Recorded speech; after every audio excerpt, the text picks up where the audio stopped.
All right, hello everyone, and peace of Christ to all of you. Today, our topic is kind of sensitive, and I hope that Muslims will share with us and they will give us their priceless knowledge about Allah. There's nobody knows Allah more than the Muslims, to the point they don't even know what the word Allah mean. Islam is a very, very amazing religion, to the point no one understand nothing in the Quran. The Quran yet claim that Allah He made it a clear book.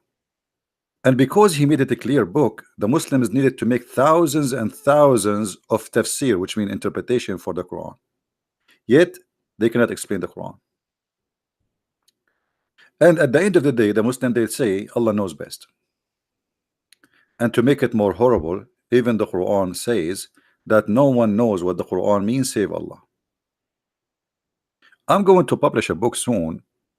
It's called No One Knows What the Book of a Christian Prince Means Save a Christian Prince. And that will make my book a miraculous. It's not about being, confusing and stupid and say whatever. It's about the miraculous because nobody understands it.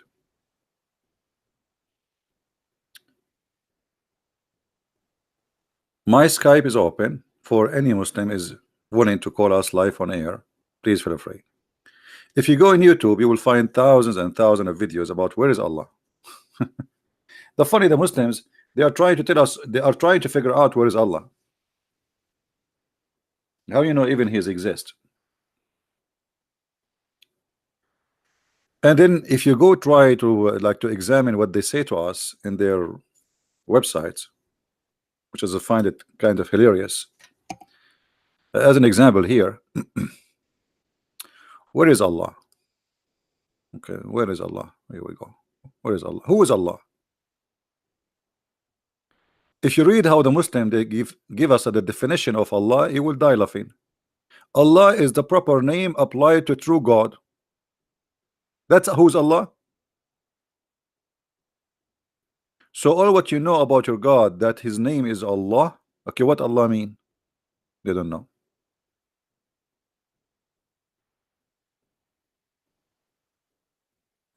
Hmm? Who is Allah? All the excellent divine names and attribute perfection. Allah is one and unique. He has no son. Nice to meet you guys. Allah have no son. He has no partner. He has no equal. He has no he is the sole creator, the sustainer of the universe. Every creature bear witness to his oneness. So why Allah want to kill the pigs? If every creature bear witness for his and what do you mean we bear witness for his creation? Here we go. I don't bear witness. I mean, what is that? Is that a definition, or this is a statement of somebody he believe blindly? All creation they believe in his oneness. Who are those creations? Cockroaches, cats, rats, dogs, goats. What do you mean? So you see here right away, when they start trying to present their God for us, they are making a statement which is silly. What do you mean? What does this mean? I thought you are going to tell me who is Allah. Or what you are saying to me, an assumption, a theory, that there's someone you don't even know, you never met, you never heard. Muslims, they never saw Allah, they never heard Allah, never spoke to them, not even once. This is why I call him the muted Allah. Allah is a mute God. And not only that, the Muslim they say to us that Allah, after he sent Muhammad, he went in a strike. Muhammad is the last prophet. Allah is now in a mute.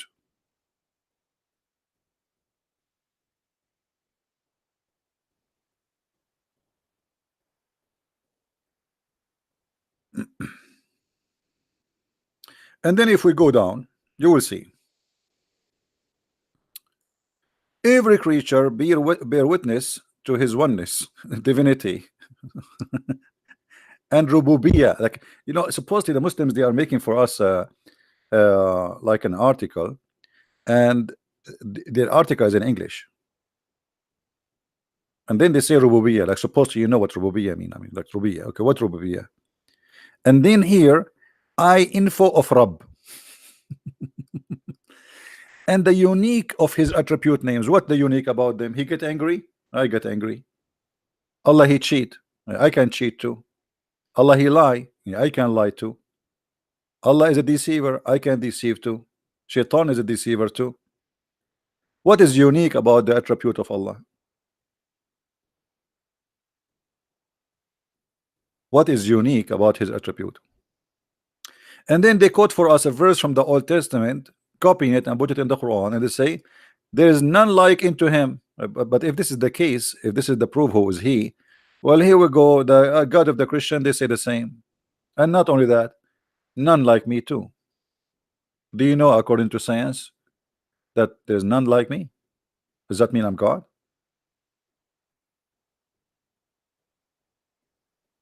Until now, they fail to tell us who is Allah. Oh, what they are saying to us, uh, a fantasy statement, like somebody he saw a dream, and then in a dream he told us he did not even see who he's talking about. Like the Muslim did not even see the one they are talking about. Did Muhammad see Allah? No. Did he spoke to Allah? No. So what Muhammad knows about Allah? What Muhammad knows about Allah, that there is a guy, he came to him and he squeezed him, and he told him, read in the name of your Lord. That's it. How we know that the one who squeezed Muhammad is not the devil? And since when, in order to make you a prophet, I need to squeeze you? What is the purpose of the squeezing? Muslims, they take things without checking it out. An angel of God, yet he is squeezing his prophet. Why?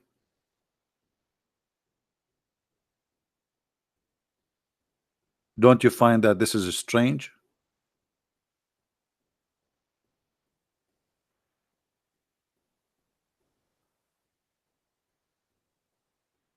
The first time the angel he came to Muhammad, he hold him so tight and he squeezed him 3 times.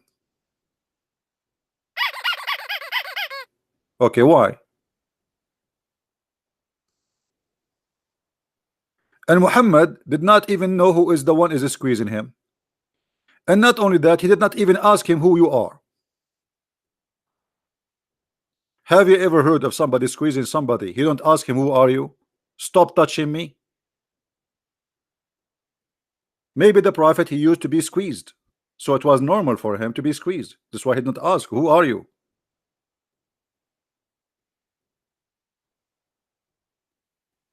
Maybe the angel, he thought Muhammad is a lemonade.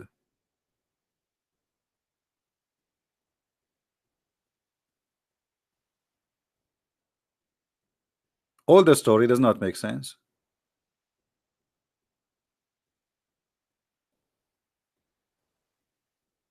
If there is any Muslim want to tell us what is that is about, please let me know.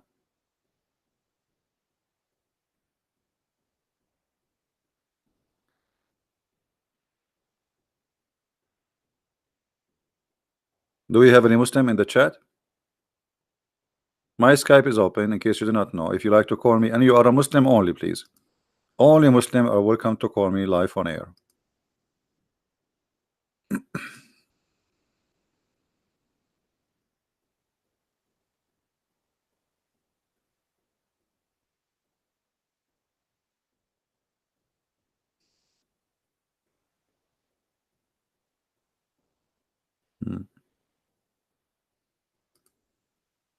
Anyone? Now let us go to something else. In the same article, they say to us, there is no one share his dominion. So what do you mean no one share his dominion? Isn't it Muhammad, he says that his name written in the chair of Allah? Is that the dominion of Allah? The chair of Allah is not even free from the name of Muhammad. When a Muslim convert to Islam, what he have to admit? He have to say Shahada. What the Shahada? Is it saying that God is Allah? No. You have to say Allah and Muhammad. So Muhammad and Allah, they share dominion. Not only they share dominion of the share and the authority, they share the dominion of knowledge. If you go and search in the hadith,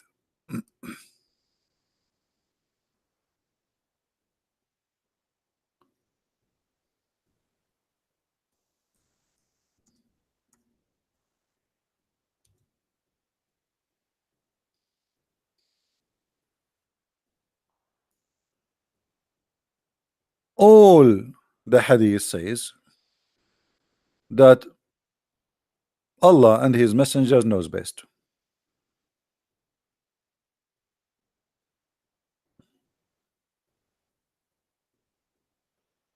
Is the dominion of knowledge shared by Muhammad, which mean Allah and Muhammad, they have the knowledge? What do you mean when the Muslims and Muhammad agree with them that Allah and his messengers knows best? What does that mean?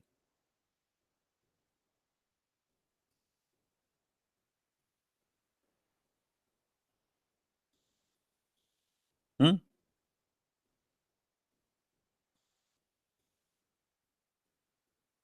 How Muhammad, he is sharing the knowledge of Allah?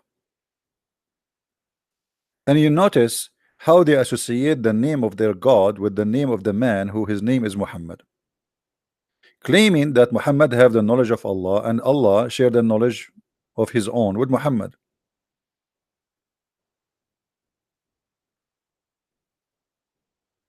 Hmm?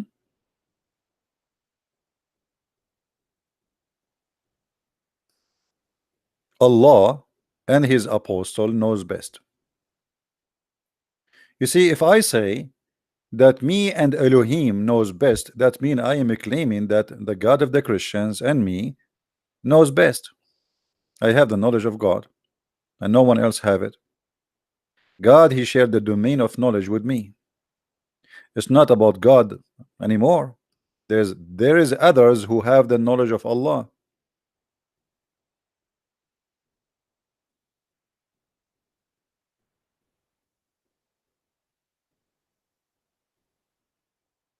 Do we have any Muslim want to say anything? In the top of that, the Muslims, they say to us that Allah, he sent 124,000 messenger.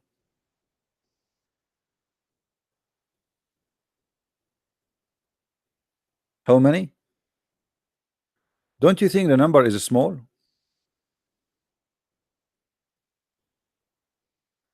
And here you see the madness. Allah, he sent 124,000 messenger and Muhammad is the last one. Why? I mean, is that fair? Mankind today, they are like guided and there's no need and that's it. 124,000, which means Allah, he was popping messengers and prophet like eggs, like a chicken laying eggs. It's like an ant. The queen ant, she lay a lot of eggs. Question: who can name for us the 124,000 prophet? Who is the prophet for India? By the way, according to the Quran, the yellow pages of Allah, it says that Allah, he never sent a messenger except in the tongue of his own people. وَمَا أَرْسَلْنَا مِنْ رَسُولٍ إِلَّا بِلِسَانِ قَوْمِهِ. What does that mean? Chapter 14, verse number 4. And we never send a messenger save with the language of his folk. So he have to be from them, speaking their language. Not only he speak the language, he have to be from them. But this verse destroyed the whole religion of Islam. Anyone knows why? What's wrong with this verse?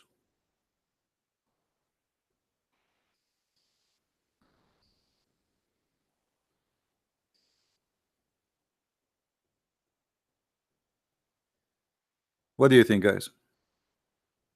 What's wrong with this verse?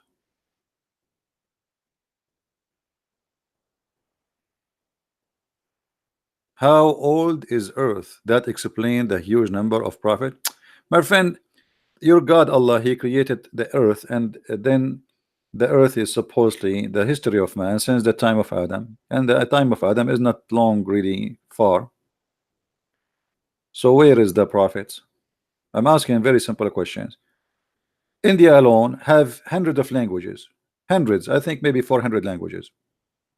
That's mean Allah He should send 400, at least 400 messenger to India alone. 400 prophets. Name one. Can you name one for us? And this verse have a problem, big problem. Actually, Islam is shish kebab because of this verse. Who noticed what the problem with this verse? Who noticed? This verse is a disaster. This verse is a disaster, proving that the one who wrote the Quran is an idiot.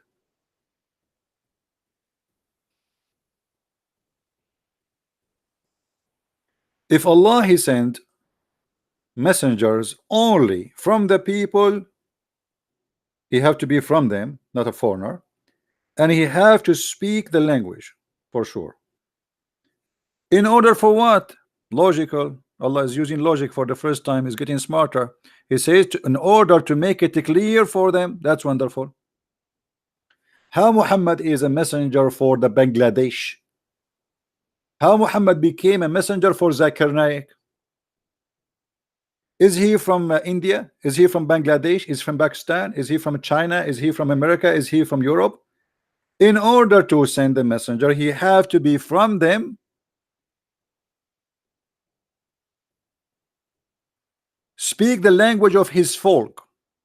He have to be from the folk, speak in the language of the folk in order to make it clear for them. That's mean Islam is a false cult. Because the one who speak Arabic is a very small number. And actually not all of them are Arab. And the verse is so clear. He have to be from the folk, speak in the language of the folk. Somebody saying to me, I did not get it. Okay, Muhammad is an Arab, right? So what is the folk of Muhammad the Arab? Focus with me, please. When the Quran say his folk, who is my folk? If I am an Arab, who is my folk? Who is my folk? The Chinese, the Japanese, or the Arab? I am an Arab, so my folk are Arab. So I have to be from the folk, from this group, and I have to speak their language. So in order for Muhammad to be international messenger as they claim, Muhammad he have to speak the language and he have to be from the group. Which means if Muhammad was sent to the Indian, and India have hundreds of ethnic groups, not one ethnic, and hundreds of languages and religions, Muhammad he have to be 400 Muhammad. 400 Muhammad, each one of them is born between one of the folk of this nation.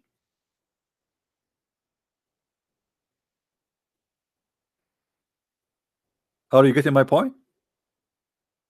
And the Quran is so clear. Why? The message will not be clear to them unless he speak the language of the folk. Do you see it? This is not me saying that. This is the Quran, and this is your translation.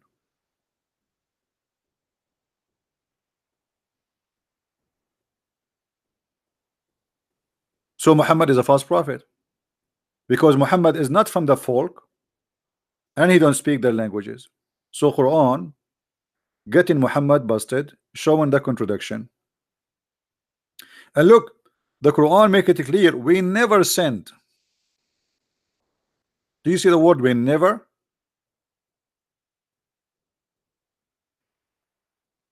We never sent, no exception.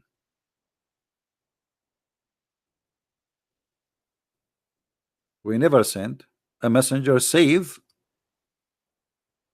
he speak the language of his folk.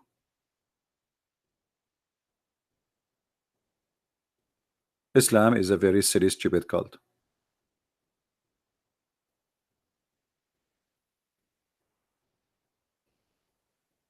Blugly, we don't want to change the topic. Let's focus on this topic in front of us. So here you notice that the 124,000 messenger, they have to be, each one of them at least, speaking the language of his people. But if we go in the Quran, we will find that the most of the messengers are to the Jews. Allah did not send. Did Allah send a Muslim messenger for the American Indian, who there are many tribes and many languages? Did He send to the Chinese, who there are many nations and many languages? Did He send to the Russian? To what is that is about? And when the Quran says, in order to make the message clear for them, that's mean Allah will not send the message unless it is in your language, so you will understand it. Is the Arabic a clear message to Zakir Naik? Shabir Ali, Zakir Naik, Ahmed Didat, all of them, they share one thing: none of them speak Arabic. I made a video about Didat, the funny Didat, who is making himself a scholar, but yet he do not know how to read Arabic. You believe it?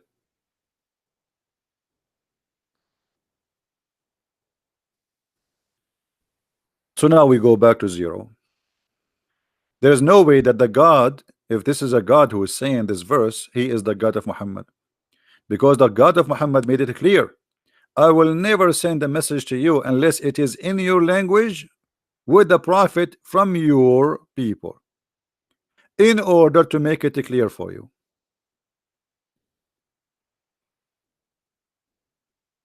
That's mean Islam, all of it is a garbage.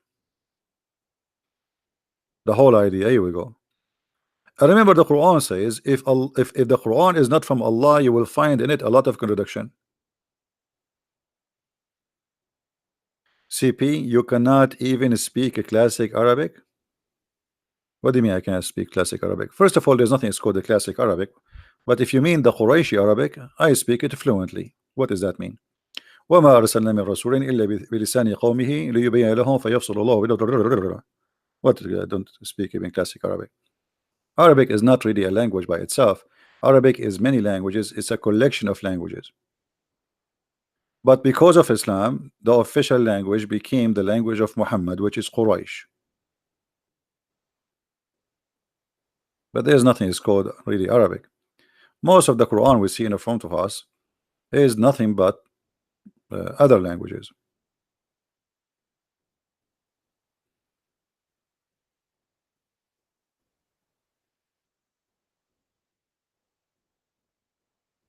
And just to show you how Islam is funny, if you remember Muhammad, he said that Allah, he sent him the Quran in 7 dialect.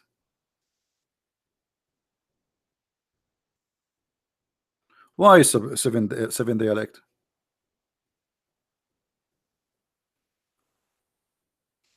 Why is that? Muhammad, he explained, he says that because the Arab cannot understand the Quran. Imagine the Arab, who they are Arab, they cannot understand the Quran in one dialect. So if the Arab, they need 7 Quran, how somebody like Zakir Naik can understand the Quran? The Arab, they needed 7 Quran, 7, not 1. Muhammad, he claimed that Allah, he sent him 7 Quran. Read carefully with me. This is Muhammad is talking. Jibril, he came to Muhammad and he said to him, Allah has commanded you to recite to your people the Quran in 1 dialect. Okay, so Allah what? Said to him, read the Quran in 1 dialect. Look what Muhammad said. Muhammad don't like that. He said, I ask Allah. What's wrong with this page? Keep moving, dancing. Somebody playing music? I ask from Allah burden and forgiveness. My people are not capable of doing it. Okay, hold on. The people of Muhammad, one tribe, it's one tribe. The Quraysh is a small tiny village. It's a small tiny, actually we cannot even call it village. A small tiny village who speak one language, and they are one tribe, and they speak the same tongue, and they are not capable of doing it. Okay, so what the solution? He want more Quran in different dialect.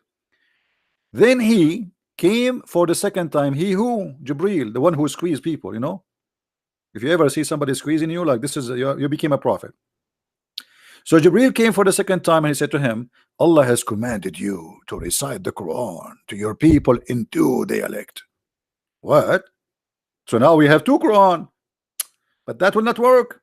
Upon this, the Holy Prophet said, hey, hello. What are you talking about? I seek pardon and forgiveness from Allah. My people would not be able to do so. Okay, so now we have two Quran. Still, the Muslims cannot understand the Quran and they cannot even like read it. It's not enough. Two Quran. So Jibril, he came back for the third time. Jibril is like the pizza boy. Go back, go back, go back, you know. Okay, he came for the third time. And he said to him, Allah has commanded you, brother, to recite the Quran to your people in three dialect. Are you happy, Prophet? The Prophet, no, he's not happy. He said to him, no, no, oh, hold on, hold on. I ask pardon and forgiveness from Allah. My people are really very stupid. They cannot handle it. My people would not be able to do it. Then he came for him for the fourth time. Like, what is that, man? Is that a joke? Is that a joke? If the Arab cannot understand the Quran unless it is 7 Quran, how someone who live in Bangladesh he can understand the Quran?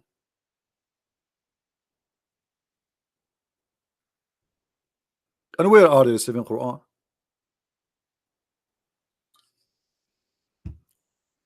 And in this story, and then the angel he keep going backward forward until it became 7 Quran. 7. That's it. Perfect. Perfecto. Isn't it Allah all knowledgeable? Muhammad is correcting Allah order. Allah he says be one dialect. Don't Allah knows? Look like Muhammad is out to smart his God. Because his God he thought one Quran is enough. Muhammad didn't agree. 2 Quran is enough. Muhammad don't agree. 3, 4, 5, 6, Muhammad don't agree. At the 7, Muhammad he said, okay, now that's fine.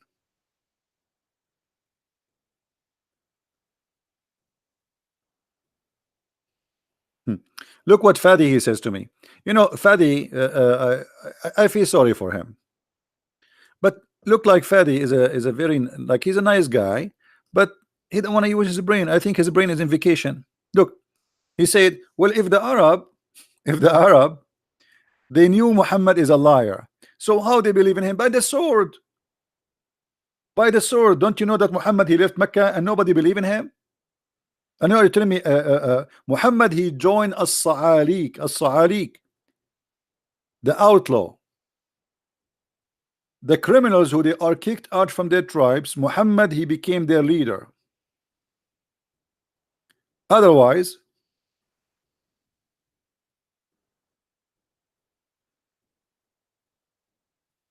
the Arab they said hundreds of times that this is nothing but stories, fabulous stories, fairy tale story, and you are acting as if you don't know. They accuse Muhammad that he is stealing information from many people who they live as slaves in Mecca, Assyrian slaves, Syrian slaves who speak Hebrew and speak Aramaic. And Muhammad he answered them in the Quran, saying to them, and we know well that they say only man teach him. They knew he is because he go and listen to those guys, and falsely, you know, because this is a clear Arabic. You know what a clear Arabic? We just show you where it says in the hadith that the Arab cannot understand it. How it's a clear Arabic yet he needs 7 Quran. I mean, do you see how clear it is? It's a clear Arabic, but yet he needs 7 Quran. But what is behind the 7 Quran for reality? Muhammad he cannot repeat the same verse twice.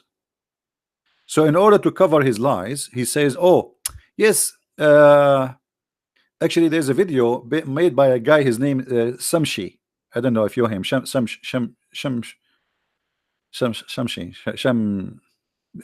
something, you know, that's like sound like a Chinese. So Shamshi he said that there is 2 Muslims He was reading a hadith, supposed to refute us as a Christian. Two Muslims, they were reciting the Quran differently, and they fought over it. The first one, he said to the other one, I heard the Prophet saying it differently. The other one, he says to him, you are a liar. The Prophet did not say it this way. I know how he said it. Then one of them, he dragged the other one to Muhammad. He said, I wanted to kill him because he is reciting the Quran wrongly.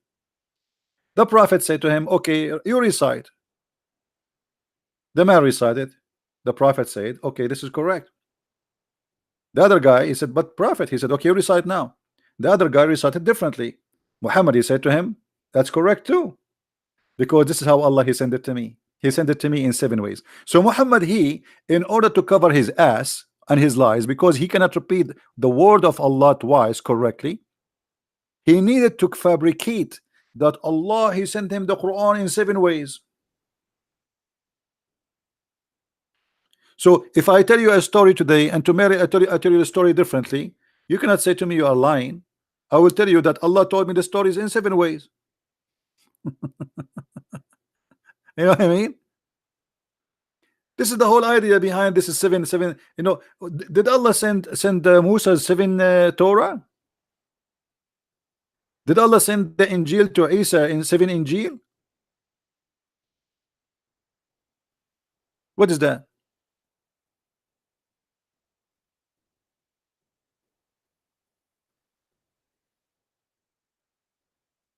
And what he mean?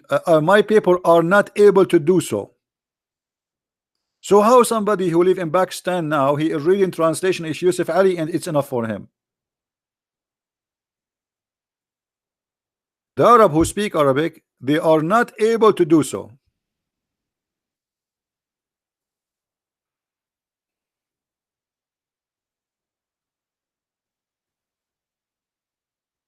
Do we have any blessing from Allah for us today to send us some Muslims to guide us to the truth?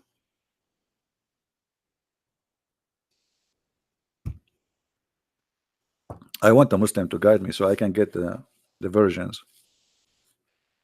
I really need versions. Even if I go to the store, I buy virgin oil. I mean, I love virgins.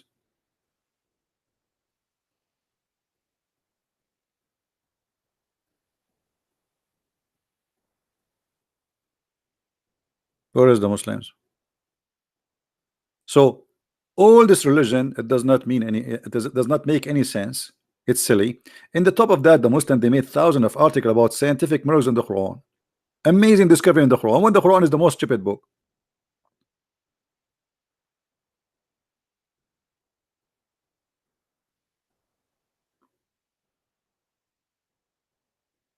Now after Allah, he sent the Quran in 7 letters.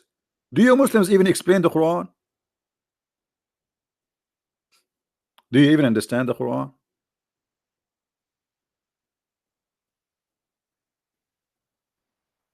Okay, what do you mean reference? We are showing you the reference. Reference for what? The one in the screen? Anytime you see something in the screen, you can freeze it and you can type the exact word in the screen and you will find it in Google. Prophet Google is very helpful. Like even if I don't show you the reference, the numbers as an example here, it might be even better for you if you type like a sentence, full sentence as exactly as it is in Google, and you will find the reference.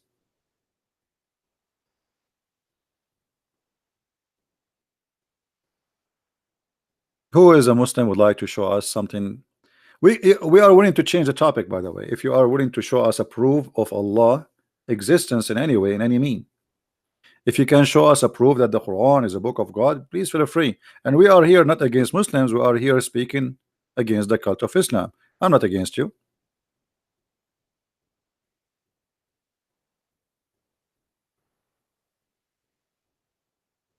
Yeah, we spoke about that, ABC, about the death of Muhammad.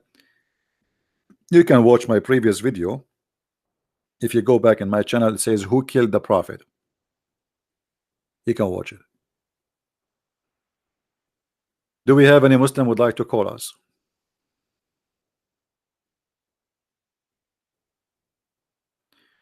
How are you doing, Fadi? Fadi, why you don't call me, my friend? Guys, what do you think if we give a Fadi a chance to call us and show us something powerful about Allah? Anything. anything to make Islam look better.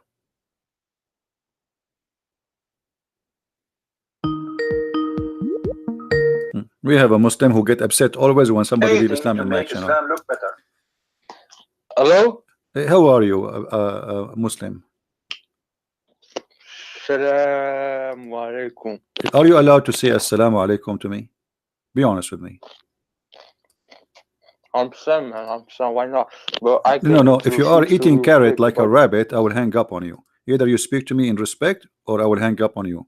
Are you a rabbit now? Oh, 1 second. 1 second. 1 second.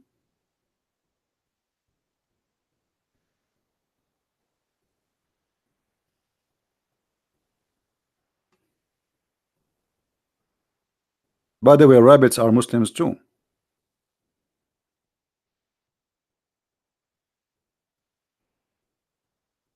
One second, almost done. Okay, call me back. Call me back. Call me back. The guy is going to shock. Like he's trying to swear it fast now.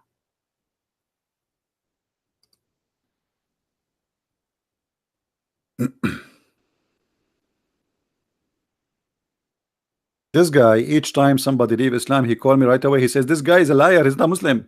He cried badly. I feel sorry for him. And just wait, he himself will leave Islam sooner or later.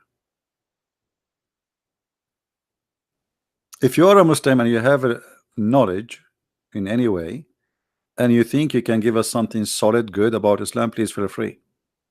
We like to hear you. Matt, are you a Muslim? Matt Chow? If you are a Muslim, you can call me, no problem. You do not need to ask me. If you are a Muslim, call me.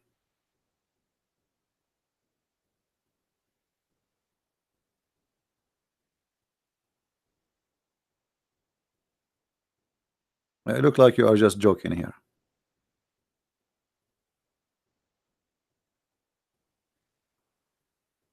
Do we have any Muslim would like to call us? So as you see, by the way, do you know that the Muslims in Saudi Arabia, they fast 1 day, or they break their fast 1 day earlier? Look what happened in Saudi Arabia lately. This is the TV station of Al Arabiya, the official TV stations of the Kingdom of Saudi Arabia. They announced the day of the end of Ramadan a day before because they thought that Mercury is the Hilal, the crescent moon. Do you believe it?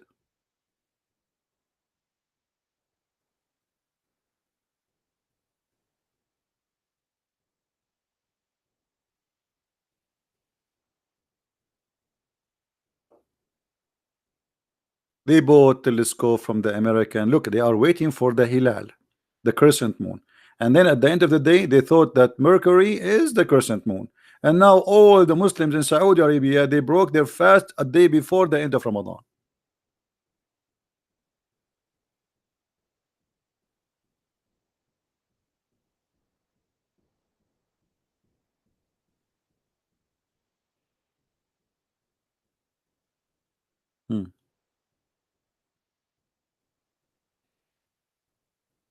I mean, if you have telescope and you could not recognize the crescent moon from different all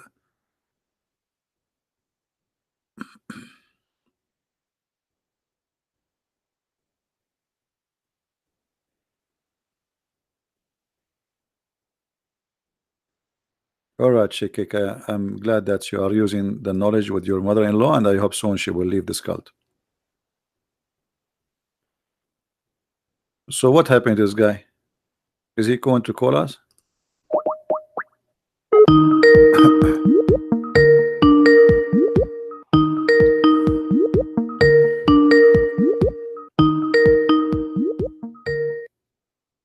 He is not answering now.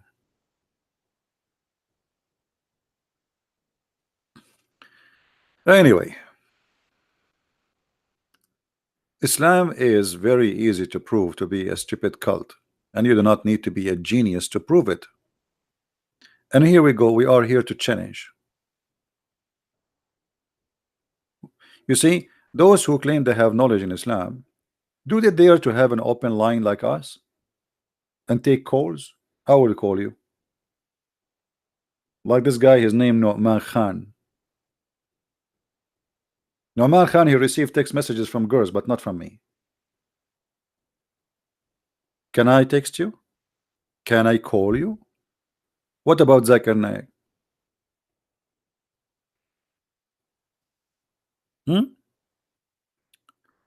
If we ask Zakir Naik about Allah sending messengers only if they speak the language of the people, what Zakir Naik will say? What do you think? Muslims, what do you think? Zakir Naik, your hero, who do not know anything about Islam, what he will say?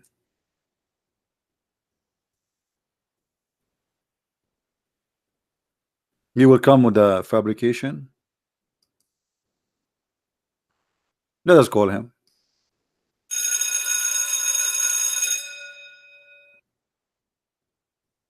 I forgot this ring will not work for him because this is a ring of shaitan. The Prophet said so. Hello?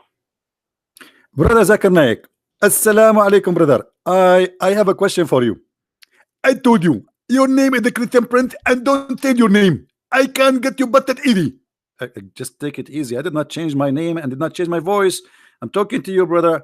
What is the purpose of a chapter 14 verse number 4 where it says Allah never send a messenger unless he is from the people speaking the language of the people? So how the Prophet Muhammad can be a prophet for people in India or Bangladesh or Pakistan? First of all, the Prophet, he is welcome to be our prophet and we like it. The same all what we say, I am sexy and I know it. Secondly, it's not your business.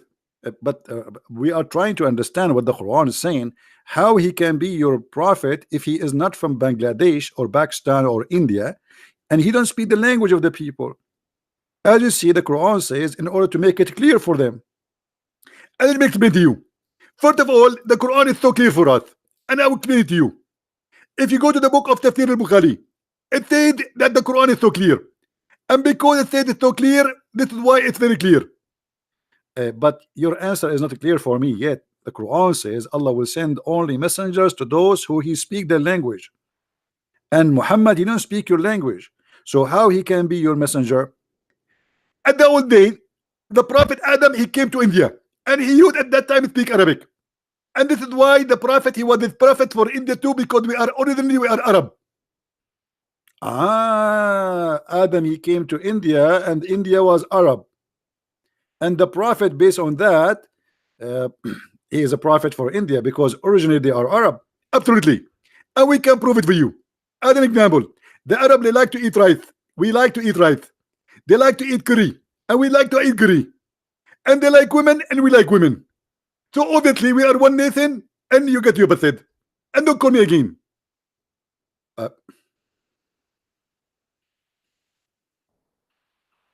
The proof that we are all Arab, that's they eat curry and we eat curry. They like women and we like women. Okay, I got a point. I like curry too. I mean, he put me in the corner.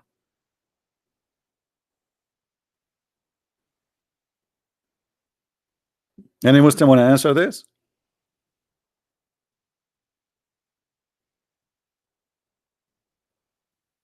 How Muhammad can be a prophet to India, Somalia?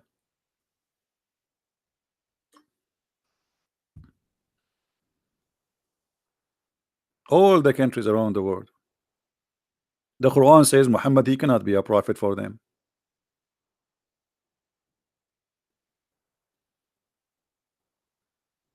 And by the way, here there's another mistake. Does the Quran says Allah will send it to his folk? But isn't it the Quran say that Allah, he sent sent Moses and Aaron to Pharaoh?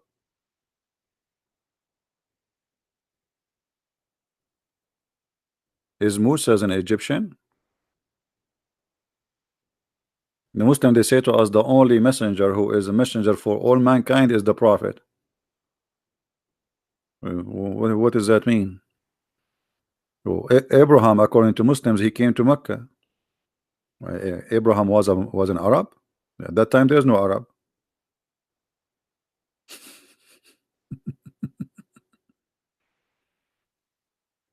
Who is a Muslim would like to call us? Does Hilal mean the crescent moon? Yes.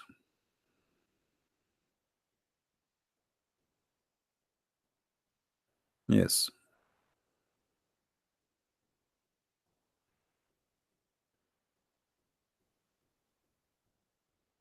And Hilal actually is coming from the same as we explained before, where Hil al al is a word meaning God, the same as Baal.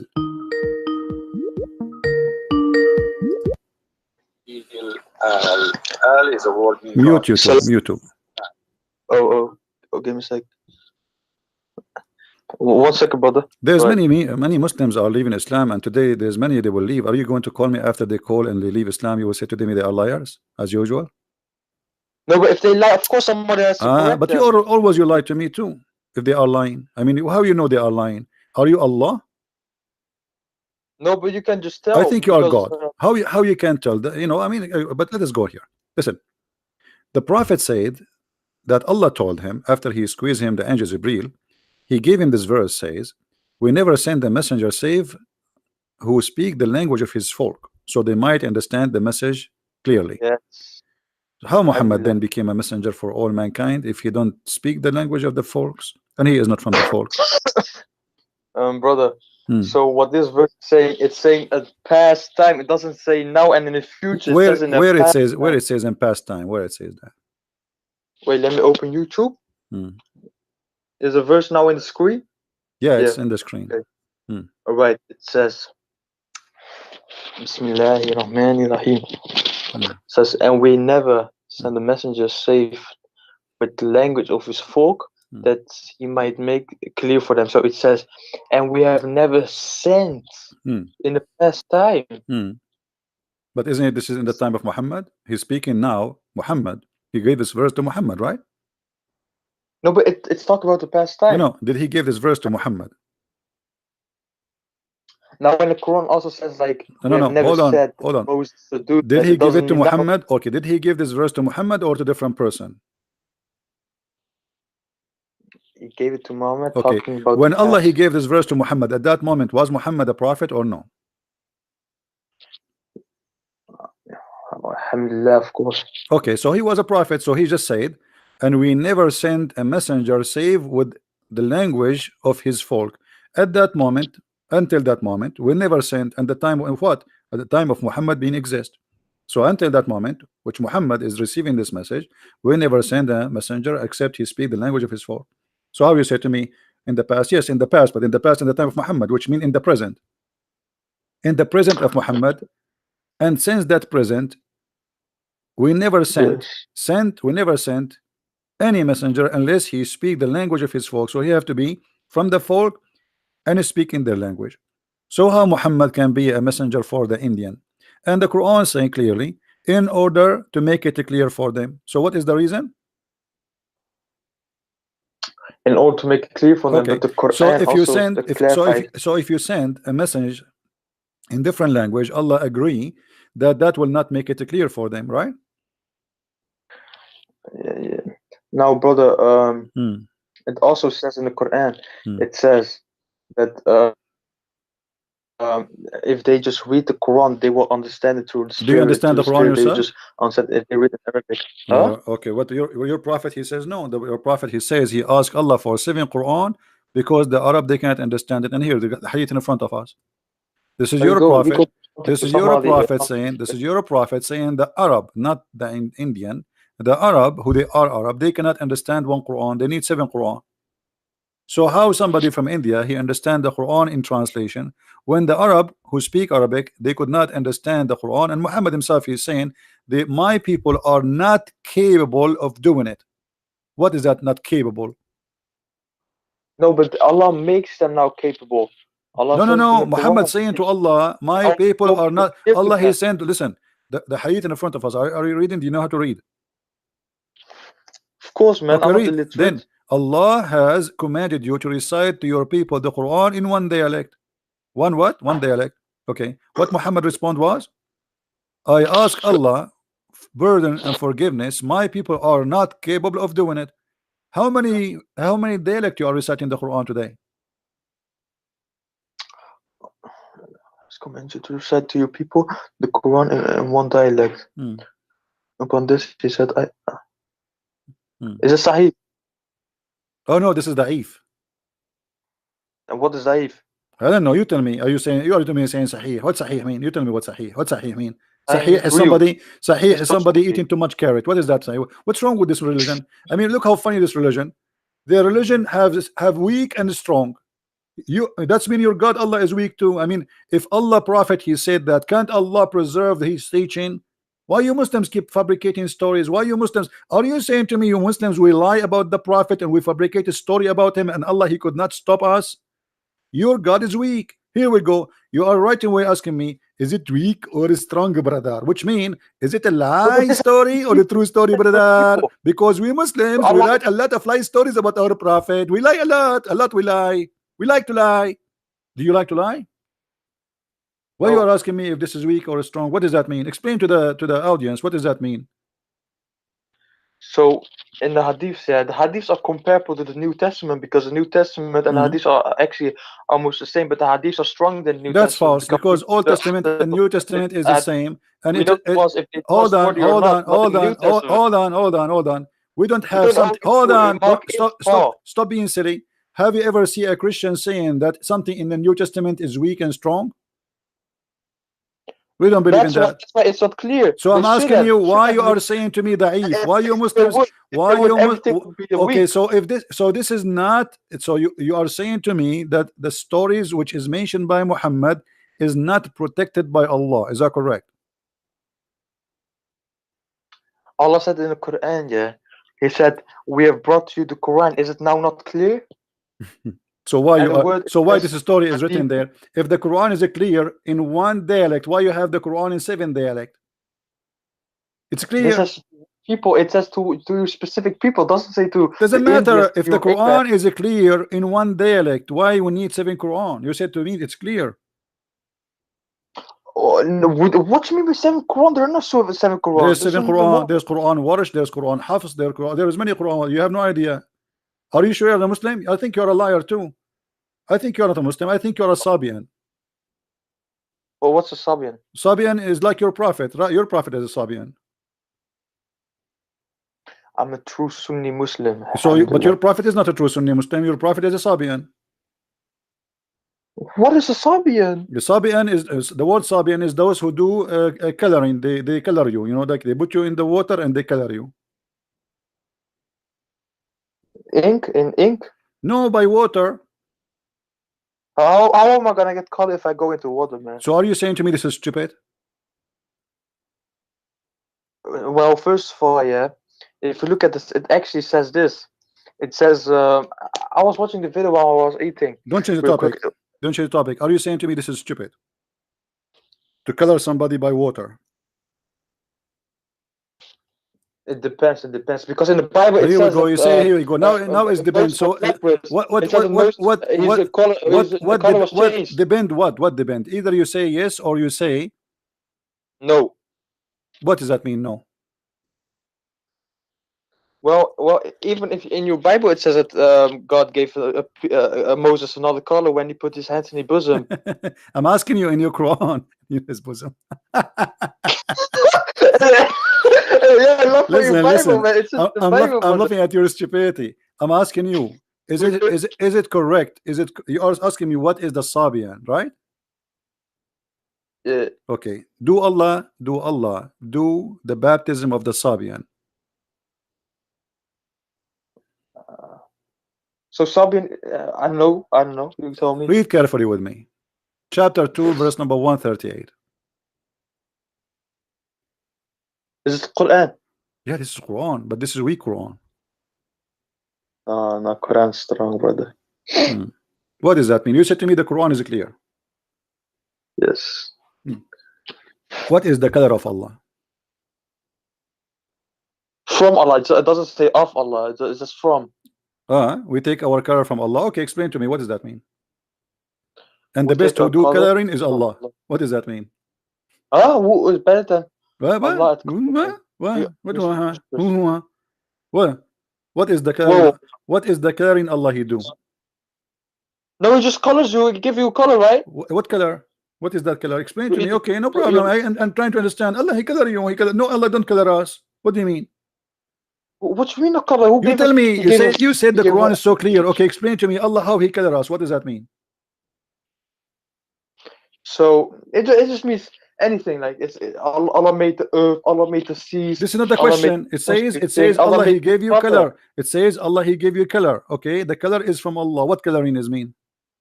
Well, are you an atheist now that you're gonna say the color came out of nowhere and not from God? What this have to do? You said to me the Quran is clear. Allah is coloring. What coloring what? And what color He is using? We take our color, so it means. So okay, before Allah He gave us our color. What our color was? Because when you say coloring, that's mean you used to have different color. Coloring obviously is not the original. Like you steal my bicycle and then you color it. So this is not the original because you used to have different color. Allah is coloring you now. So what is the color Allah He cover and what is the new color? Well, I don't see where you see that this is not the original color it's talking about. It says coloring. No, it doesn't say. It's not color. You take a color okay. Allah He gave you a color. Before you have the color, what do you have? No, but this end, who is better than Allah at coloring? That's something different. Okay, don't you think this is stupid? What do you mean? What is the best? Explain to me. What is the best than Allah in coloring? What does that mean? You said to me the Quran is clear. Allah is comparing Himself to a printer. I have a printer who do coloring. Allah is better than the printer in coloring. In which way? How? Well, we say that Allah deserves every title that He's the best of. This is not the question. This is not the question. Don't change the topic. Deserve every title like what? A fool? What title? I'm asking you what Allah is saying here. He is the best of coloring. He's comparing Himself to who? Because when you say He is the best of coloring, that means He is comparing Himself to others. Who are the others? Anyone, a living creature, something. Okay, so Allah is comparing Himself to creatures. I thought you cannot compare Allah to His creatures. Wait, are you saying that God in the Bible it doesn't say that God is the most high? He is the most. So when God Allah He says this is how the people they speak about their God. He is the most high, but a God is not the most high. He is what the word high is a phrase of a statement. It's not about how high He is. There's no high because simply the sky around us, what is up today is down tomorrow. The earth is going around itself. So stop being a fool. Don't mix things up. Allah is the best of caring. Best of caring to who? Compared to who? All right. Do you think God is the This is an action. This is an action. The action. Allah is comparing the action of caring to who? And what coloring they do? He just gives a color, man. Like what color? Okay, what is the color? Give me the color. What is it? Okay, what is the color you are talking about?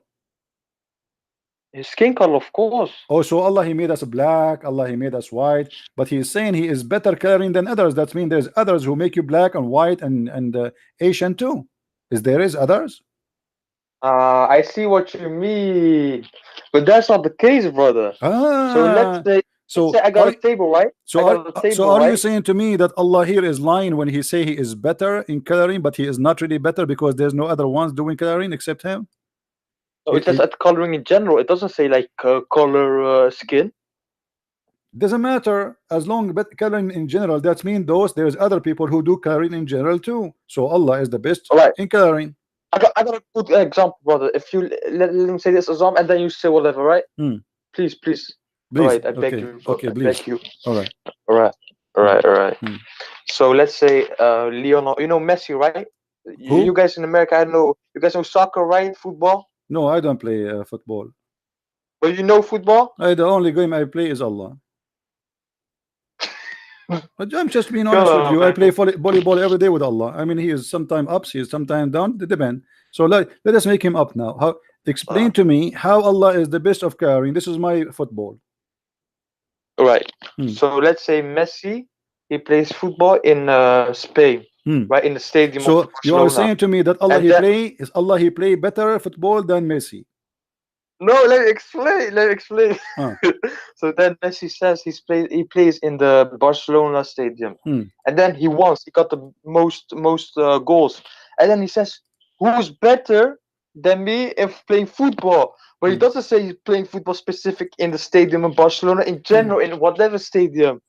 So who is better than Allah? I mean, Allah is better than who? No, As but it long doesn't say okay, specifically coloring your okay, skin, because it okay, would say that if it was saying you specific, just it says that coloring. Coloring. no That's problem, general, but brother. you just showed us that Allah is stupid, because if a football guy he says I am the best, he is talking about obviously about football, correct?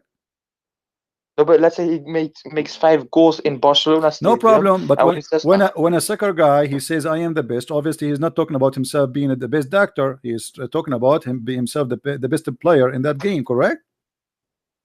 Okay, but, as long he is the best player, and this is the example you gave me, that's mean Allah he is claiming there's other players, but he claimed to be the best player. That's his mean. That's mean he's not the only.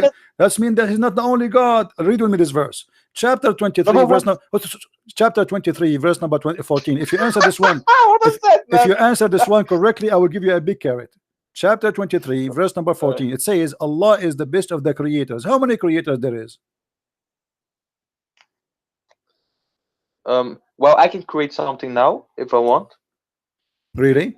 And that will make Allah better than you in creation? So you join the club of creators? All of us we know. I can be. No, don't be a fool. We know that Allah he said it clearly that the creation he speak about is giving a life, not about making a table. Don't be a fool. No, but so ground is life, trees are life, but that's also created by God. No, Allah he said he challenged the man and the genie to create even a mosquito or a fly, correct? Let me see, man. What do you mean let me see, man? Chapter 22 verse number 73, Allah he says, "O mankind, make like this, like what?" He says, you know, do you worship beside Allah something who will never create a fly? So what is the word the creation in the Quran? Is about giving life, like creating a fly. Even a fly you cannot create. So when Allah he says he is the best of the creators, obviously he is not talking about creating a table. Stop lying. He is asking, can you create a fly? Do you if I fail at creating something, does that mean I'm a failed creator? What? I'm a creator. If I try to create something, but I've created something different, but I try to, let's say I try to create my friend, life, man. You are not creating anything. There's invention and there's a creation. Creation is you make something come to existence. Invention is something else. Invention, I can stop fooling yourself. In the religion, when we say creator, we mean the one who create things, bring them into existence. Like example, life. Adam, he was a dust. He made him mud. He breathed into him. By breathing into him, he gave him life. That is a creation. Otherwise, the mud, anyone can do mud. Otherwise, mixing dust and water together, I can do it. But I cannot breathe into something and give it life. That is the creation. So now, when Allah he says he is the best of the creators, Allah comparing himself to who? If there is someone else, he do create from the mud creatures?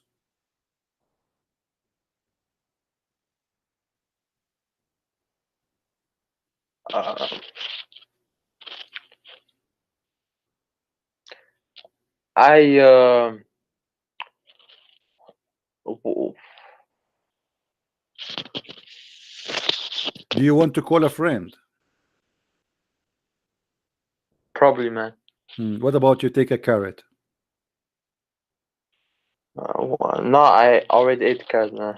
So like the carrot is not working. We need something else. What about camel urine? The Prophet he ordered Muslims. Are you drinking camel urine? I think your weakness because you don't. Tell me where the one says drink camel urine. What about it? Oh my. Wait, brother. Wait, my mic dropped. 1 second, brother. Your mic dropped? Say again? No, my mic dropped from my ear. So now what we would do with Allah is the best of the creators. Do you think he is lying? He is exaggerating. He is saying he is the best of the creators, but there's no other creators. He's a liar. Well, I think this is subjective, man. You know why? You keep doing it this way. I think it's subjective. You know why? because somebody might read this here means in general, but somebody else might read this that is like creation. Let me Well, ask it doesn't, since it doesn't specifically say. Okay. Um, Okay, hold on. For you know what? life. Hold on. You see how clear the Quran for you? Obviously, it's clear. And you, I mean, the Quran is so clear. Here it says, "And we have created above you seven baths." What does that mean? The Quran is clear, right? There's 7 ways Well, above above you. There's 7 ways. What is that? yes. What is that? And with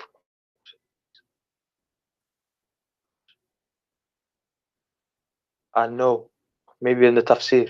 In tafsir. I thought the Quran is clear. Okay, what about? I will give you something easier. You see, you said the Quran is clear, and we send down from the sky water. Is that true?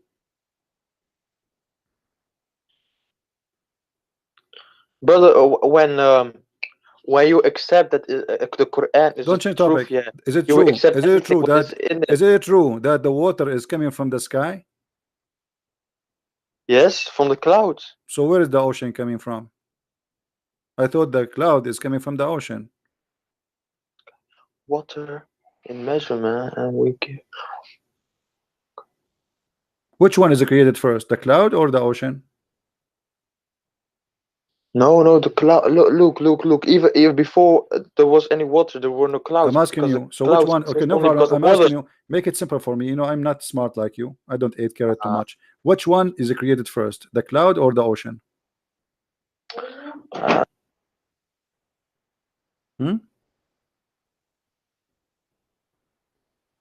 One second, brother.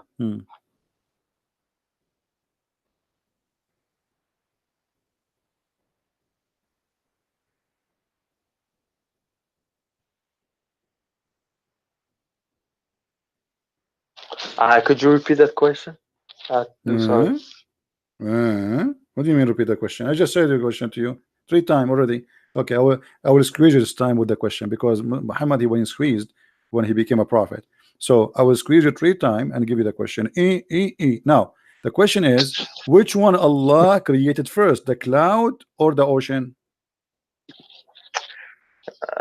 Does it say somewhere? Well, it says here, and we send down from the sky water in a measure. Yes. Okay. Yes. Okay. So which one Allah he have created first? Water. From where it's coming? From skies, not clouds. It doesn't say clouds, the skies. From the sky. Okay, no problem, guys. From the sky. So it's not from the ocean, it's from the sky. But even the atheists, they believe that water came from a meteorite from the sky. Mean from meteor? Yes. So there's a meteor was full of water. Okay, hold on. The atheists, they believe that there's a meteor full of water and dump in the earth, and he's like a balloon full of water and explode. That's amazing. Let us see what. And also, hold on. Yes.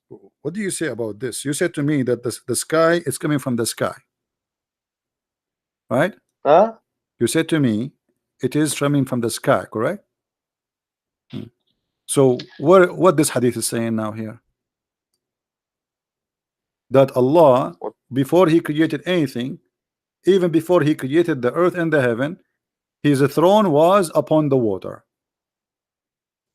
Huh? Allah ordained the measures of quality of the creation 50,000 years before he created the heavens and the earth, and his throne was upon. Yeah. So what is the water was? There's no earth. There's no, no but heaven. it doesn't mean what was created in the sky. It says the water was brought forth to My us. friend, hold on. Listen. It doesn't mean the general water was created from the sky, brother. Abdul, listen. It says the water we have today. Okay, Abdul, listen. There's no heaven, there's no earth, but yet Allah is a throne above the water. Where was that water? There's no earth, there's no sky, there's no earth. It says clearly, before he created the heaven and the earth, as his throne was upon the water. So there was no heaven, there was no earth, but yet he was in the top of the water. Where was that water? All right. Now, before I answer this, Christian Prince, brother, I can, if you want now, right now, I will ask smart Muslim Sheikh. What do you mean smart Muslim? Are you saying you're hold on? Are you insulting yourself? Are you saying you're a stupid Muslim? You wanna ask a smart Muslim? What does that mean? I never mind him then. Never mind him. All right. So what? So let me ask you then. Let me ask you then. I am willing All right. to. I'm willing to help you. If you call live right now on air your sheikh and put him in the speaker with us, so I can talk to him. Can you do that? Wait, what? Can you call your sheikh right now, the shaky sheikh, the one who do belly dancing always for you? Can you call him and challenge him to answer me and put him in the speaker to talk to me live? Yes. Okay, do it. Yes. Go ahead. Right now. Right now. Are you ready though? Right now. All right, brother. Okay. All right. If you give me a second, man. Why you are hanging up?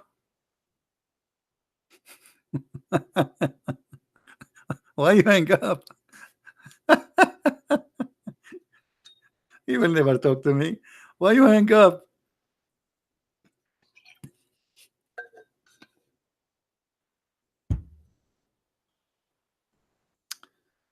Okay.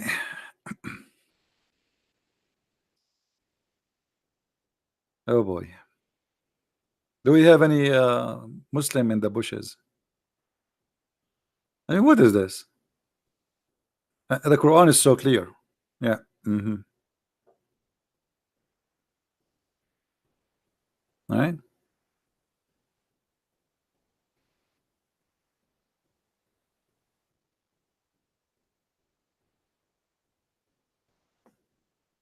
One of the funny thing about the Quran, that Allah in the Quran keeps saying, did you see? Did you see? See what? We saw nothing. Guys, did you see how the sky is blue? Okay, what does this have to do with you? Did you see how I created the sky? Okay, did you? No, we did not see when you created the sky. Okay, did you show us? I mean, you keep saying, did you see? Did you see? I mean, Allah is speaking to the blind people who is trying to make them believe, supposedly, and He's saying to them, did you see? I thought they're blind, and that's why you are trying to guide them. So what you say, did you see? They are blind, my friend. I did not see.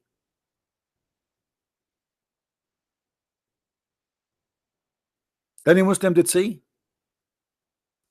They are the only nation who witnessed for something they did not so. Let us take Shahada. Shahada means witnessing.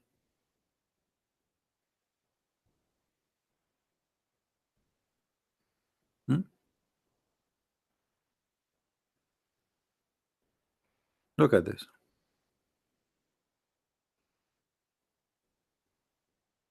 All of this is speaking about, didn't you see?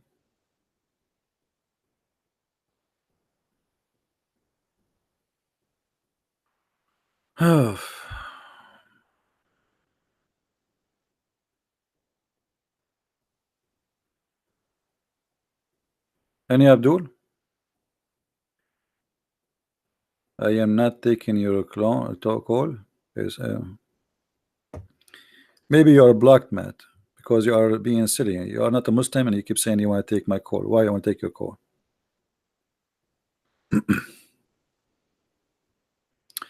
Any Muslim? Now this guy is trying to convince his sheikh to call me and to speak to me. He will never talk to me. He will risk his career. No way.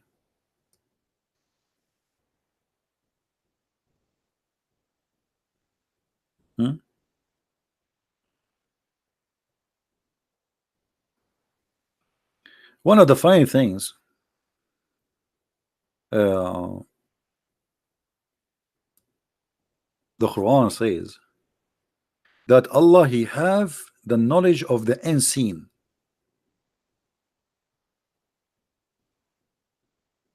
And He can see.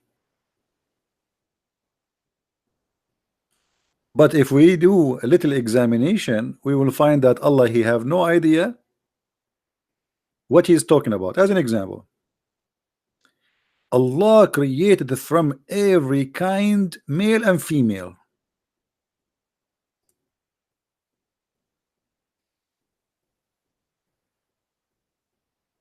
Allah is the Lord of the series,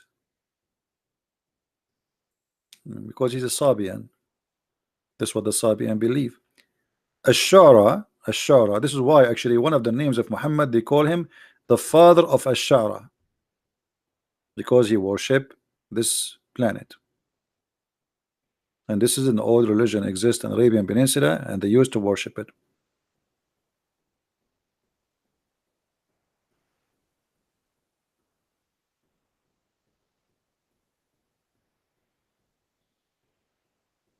Don't you see that Allah is the one who give life and give death? No, I did not see. Did you see it? Don't you see that Allah is the one who make you laugh and make you whip? No, I did not see. All of this is nothing to see.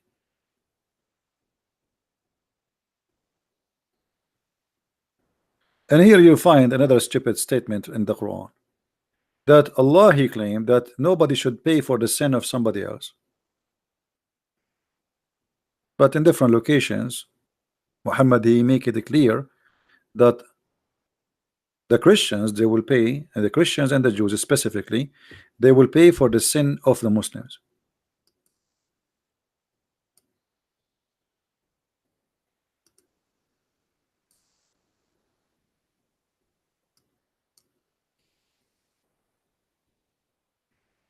It's a chain of contradictions and stupid stories.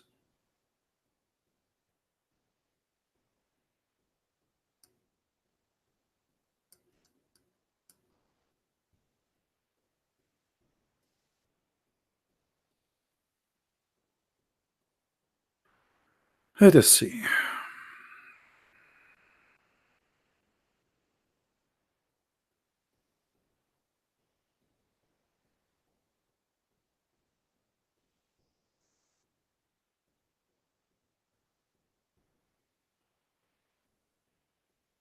You see how stupid is called?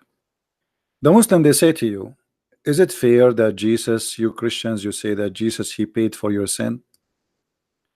And they quote for you the Quran saying that Allah, he says that nobody should pay for the sin of somebody else. Let's just change the translation, because this donkey is very weird translation.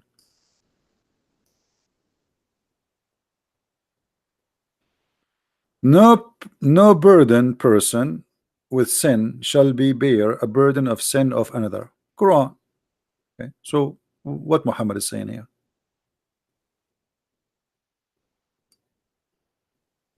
One of the clear signs of cult leaders, they are not consistent with their own teaching.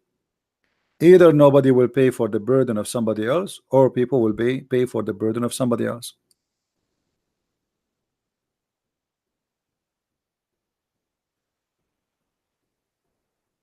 Any Muslim? Which one should follow? Muhammad teaching or Allah teaching? There would come people amongst the Muslims on the day of resurrection with as heavy sins as mountain. Look how big the sin is, and Allah would forgive them, and he would place in their stead the Jews and the Christians. But Muslim, they say nobody should pay for the sin of somebody else. So why we are paying for sin of Muslims, which like mountains? I thought we will be punished for our sin. Muhammad, he says no. This is a hadith. Hadith mean Muhammad teaching, Muhammad statement. This is what the Muslims call it, hadith. I call it pupu. And this is the reference if you want it. You see, the funny thing about Muhammad, he cannot keep his mouth shut, and the more he talk, the more he get himself busted.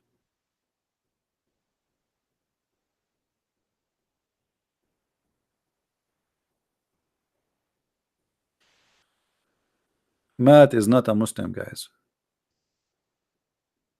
You know what? Let me block this guy. It just became annoying. Do we have any Muslim would like to call us? Every statement of a Muslim trying to protect his religion does not match, the same as his prophet does not match his own teaching.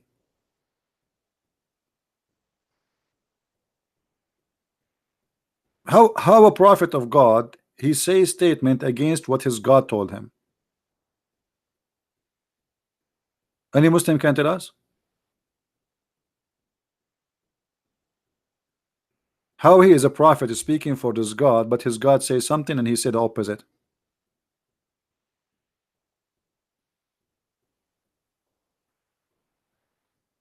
Hmm?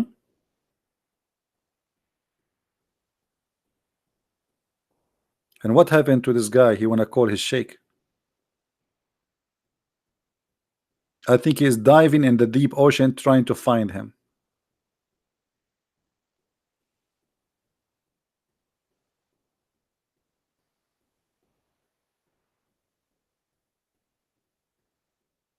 الوتين والأبهر ليسوا من مرادفات هل تكلمت عنها. My friend,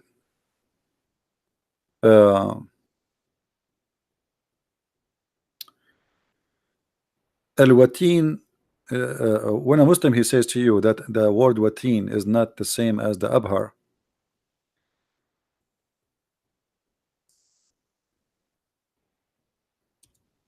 it's just to defend and trying to protect their prophet,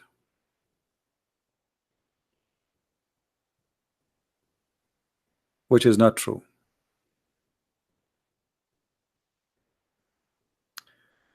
This is the dictionary, لسان العرب.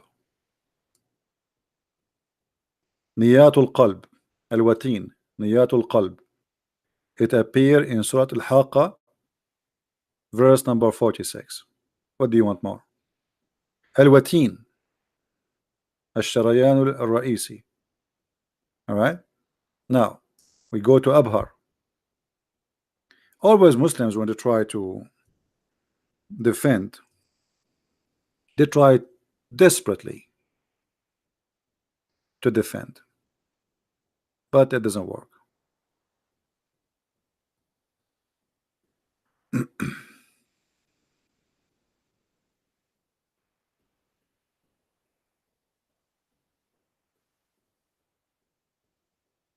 Let us see.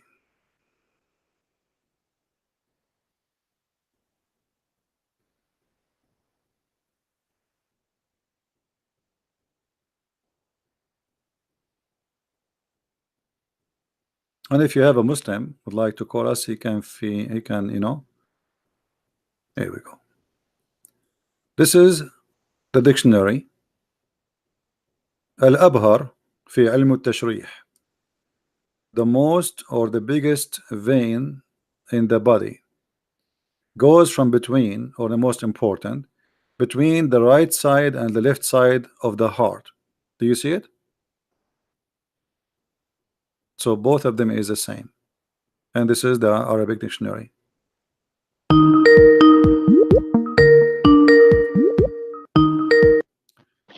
Yes, Abdul. Salam alaikum, brother. Alaikum hello. Did you call your sheikh? Yes, but he cannot, it took him long to respond, and but then he cannot talk he said, to me. He cannot talk to me. He's busy. No, but I got somebody else then. He's Okay. not so knowledgeable as the sheikh, but he's you know, your sheikh is a not bit more knowledgeable? knowledgeable than me. Your sheikh is not knowledgeable. No. I mean the one I'm gonna send you right now, not the sheikh. The sheikh can't talk right now. Okay. He told me he can't talk right now. Okay. Who's going to talk to me? Hello. Yes. Wait. so I'm gonna throw somebody else at you. This guy, he's also smart. He's not the sheikh, but you know, he's smart. I learned some stuff from him. He debates Christians sometimes, but he has also a lot to learn. But he's smart.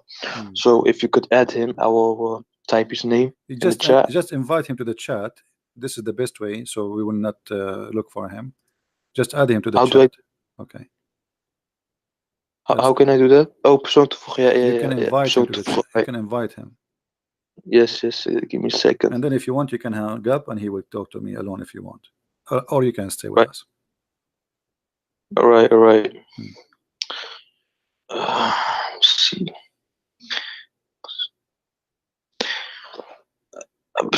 Let me see if I can.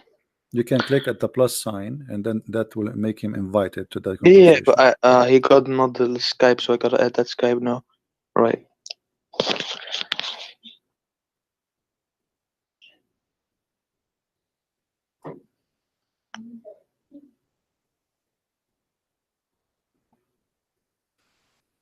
Mm. All right. Send something.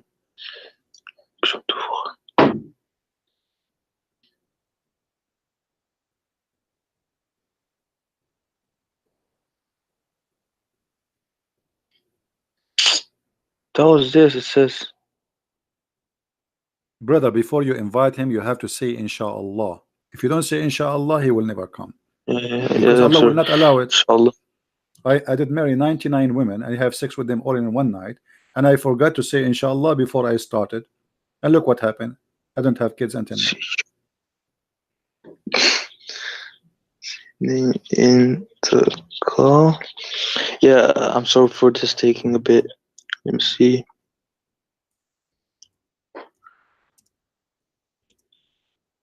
Oh my God. Don't say oh my God. Say oh my Allah. Come on.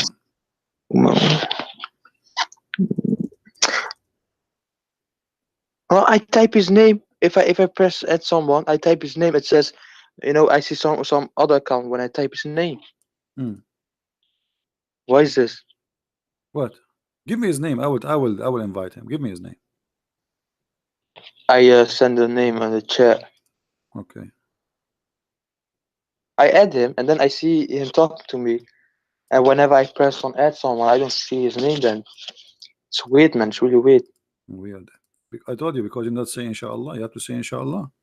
I said inshallah. I said that. Allah control the internet, my friend. Yeah. That's not the case. Yeah. Actually, this guy, he called me before.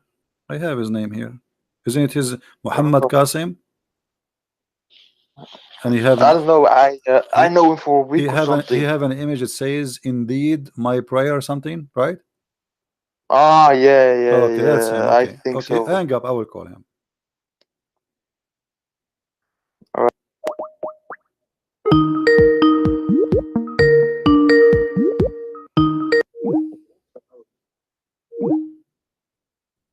He did not accept the call.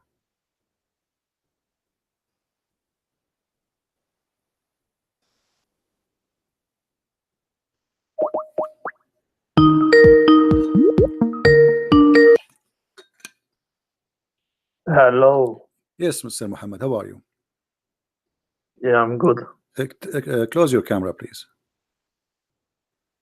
if you don't mind. Thank you. All right. We have a hadith here. We asked your brother, he could not answer. It says that Allah, his throne was above the water before he created anything. Do you agree with that? Yep. Where was that water? So it was in a place where it's beyond our imagination. We can't comprehend it. Okay. So Allah has a throne above the water. Yep. What is above Allah? Allah does have a direction. So He does have a place. No, there's direction. Because if you say to me, okay, if I say now, let me draw something in the screen. I don't know if you can see my screen. If I say that this is the water, okay, this is the water, and then Allah throne is here above the water, okay, that means we have now direction. We have down and we have up. Yeah, so we have a direction of we have the direction of the throne and the water. All right, but so we don't have the no problem. Yeah, we don't have So the direction of so no problem. Allah. In the direction of above the throne, what we have above the throne? Nothing. Like, is that are you speaking of knowledge or speaking like you're just guessing? No, this is with the verses of Quran where Allah says He does istawa on the arsh. We say that refers to like His authority. So we don't say literal, and it's not like literally Allah sitting or something like that. No, it says that He is sitting because the Quran says, you see the word istawa, it's mean He level Himself. It does not mean that not He sat, it's set. And same time, the Quran says that Allah is carried by 8 mountain goats. 8 what? 8 mountain goats. The 8 angels, the carried the throne. They are mountain goats. How they mountain goats? Well, I don't know. Your prophet, he says that. Are you making fun of your prophet, my friend? Let's have a look. Okay, let us see.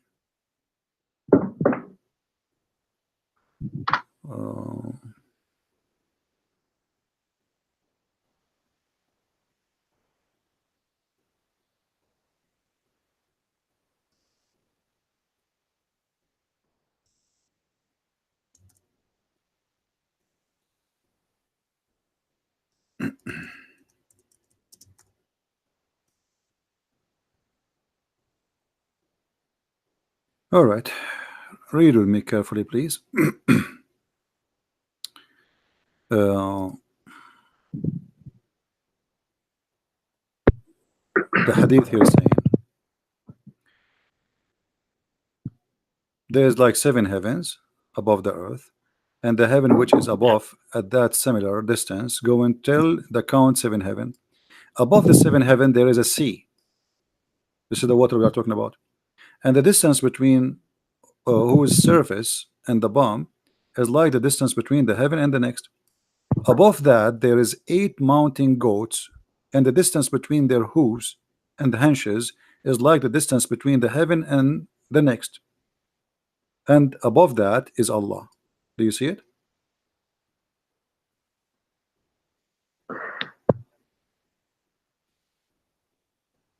So Allah is carried by 8 mountain goats. But it doesn't say he's carrying anything. He's saying that above that, that 8 mountain goats, he is the distance between. He is above them.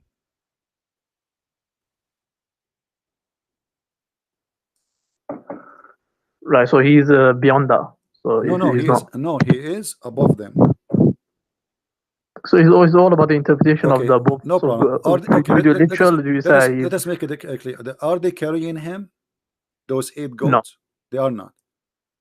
No. Okay, let us go to the Quran. You can't carry. Okay. How can you carry God? No problem. You tell me. Here we go. The Quran says, my friend, the Quran says they carry him. You said no. The Quran don't agree with you. Chapter 69, verse number 17. It says, and they carry him. Let's look at the verse. And those angels are goats, according to your prophet. وَالْمُلْكُ عَلَى أَرْجَائِهَا وَيَحْمِلُ عَرْشُ رَبُّكَ فَوْقَهُم يَوْمَئِذٍ ثَمَانِيَةٌ. So at the edges there is 8, and there's angels, and they are carried by 8. The 8, according to your prophet, they are 8 goats. So they are carrying it. No, so they're carrying the throne of Allah. They're not carrying but Allah is above the throne, right? No, but he's not. He's not physically above. Is Allah in the side of the throne? No, I said he's not physically above. This is related to Allah physically his authority.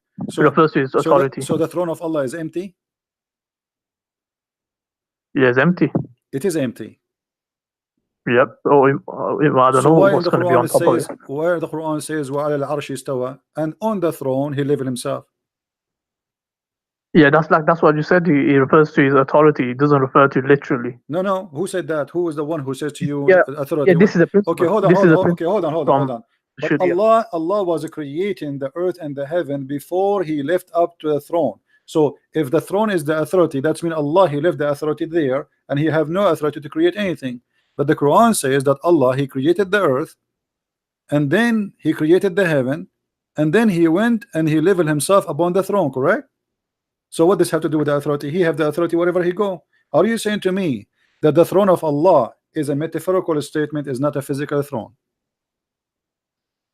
No, it's a physical throne. Okay, so it's a physical throne, so it's not an authority. That physical throne doesn't mean that Allah is doing sitting on it. It refers to that Allah established his dominance, like in the sense he established his authority. In that sense, so he mentions like Allah, just how a king has and a queen has like a throne. It establishes authority, like who's in charge and whatnot. Okay, so do Allah need a throne to have authority, or he have authority anyway?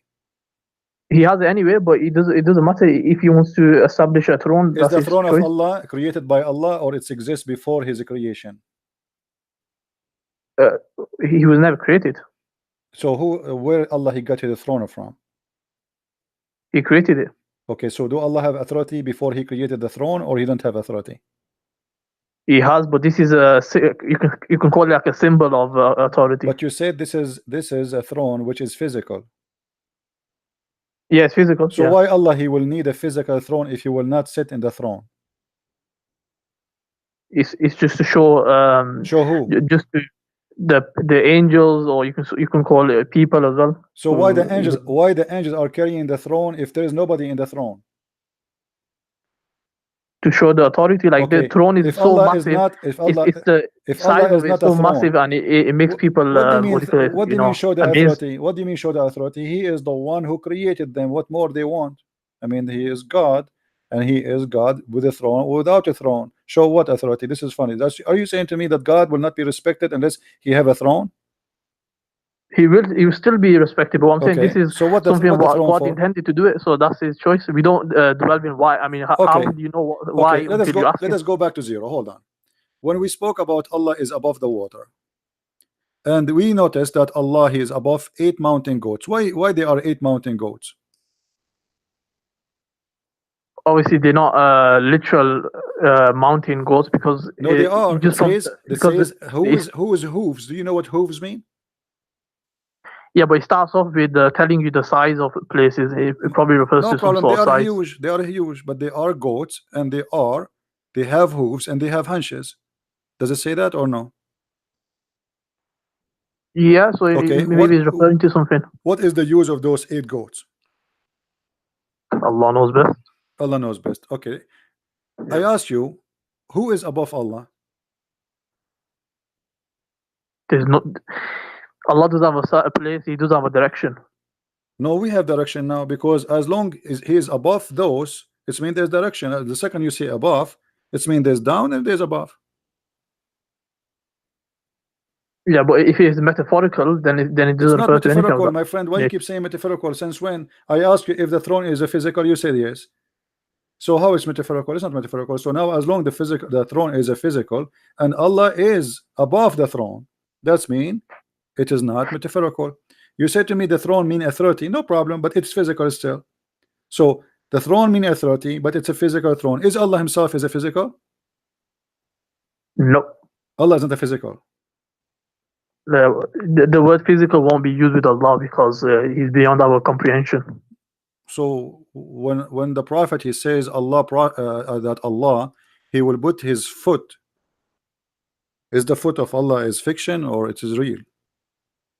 So okay, let's establish a principle. So we have a principle in Deen, wherever there's verses talking about movement or Allah's hands or shins, all of them will be the meaning of it is not known to us. It could refer to a metaphor, it could refer to something like that. So I never saw, my friend, I never saw a Muslim scholar he said this is referred to metaphor. Where you get this from?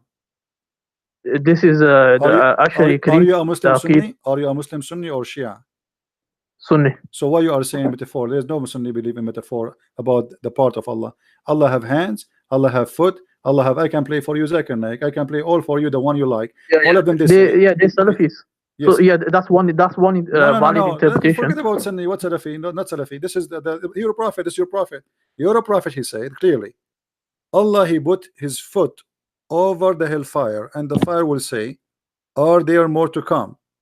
Tell Allah he put his foot over it, and it will say, qati qati, enough. Yeah. Okay. Yeah, I came across this before. So is that a real foot or not? No, it's not literal. How you know? Based on the principle of Islam. What the principle? Where is the principle? Show me where in the principle it says that Allah is not physical. The verse where Allah says the vision cannot encompass him, there's nothing like unto Allah. So as soon as you say hand, foot, you're given likeness. So whenever these verses talk about it, we would say it's not, we would negate that he has a foot, and then we would give a metaphor. So it might be a metaphor, it might be like to stop it. So by foot meaning that to stop it, not literally put his foot in friend, does the Quran say that Allah have a shin? Yeah. Okay, is that shin metaphor or it's physical? It's not physical, it's metaphor. Are you sure? Yep. Okay, let us examine this. This is in the Quran, chapter 68, verse number 24. We will go to the hadith. He's going to reveal his shin. We will go. Okay, his shin is what?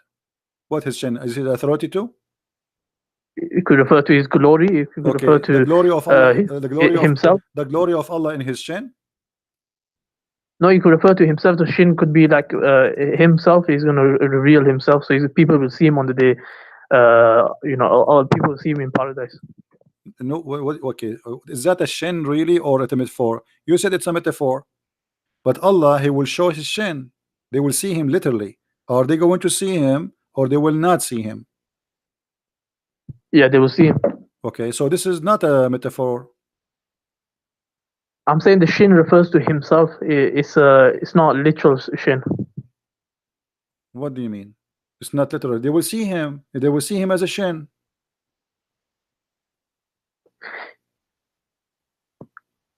So like I've just explained to you, we have a principle. By that My friend, you are interpret you are these verses. confusing yourself. Is the shin of Allah metaphor or it's a physical shin? It's not physical. It's a metaphor. Okay, So it refers to but something. It could be said, refers to but you himself. said you will, refers to but even you reveal said they will himself. okay, but you said they will see him. Yeah. Okay, they will see what exactly? That's we haven't seen. If we haven't seen him, how can I describe him? No, he said shin. He said he will lay down his shin, bare his shin. He did not say it's a metaphorical. Nowhere he says that. In the same time, he says they will see him. During the lifetime of the prophet, they came to him and they said to him, shall we see our Lord in the day of resurrection? The prophet said, yes, you will do. See him. And then he explained, are you going to have difficulty to see the sun in the midday? They said no. Are you going to see the sun, the difficulty to see the moon? They said no. He said, this is how you will see Allah. And then Allah, he will come to you in a shape. Is that correct?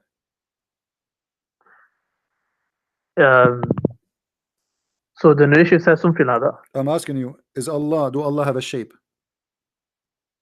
Nope. So this is beyond this narration is beyond our comprehension. How will it happen, a house and whatnot. So I thought in my understanding that Allah has a shape. So anyone who believes that Allah has a shape is wrong. Yeah. Okay. They're wrong. They can't believe that. All right, guys. Did you hear it? He said anyone believe that Allah has a shape is wrong, and obviously he's have a false teaching. That's Muhammad, because Muhammad is the one who says Allah will come to them in a shape other than the one they saw first time. Read it with me.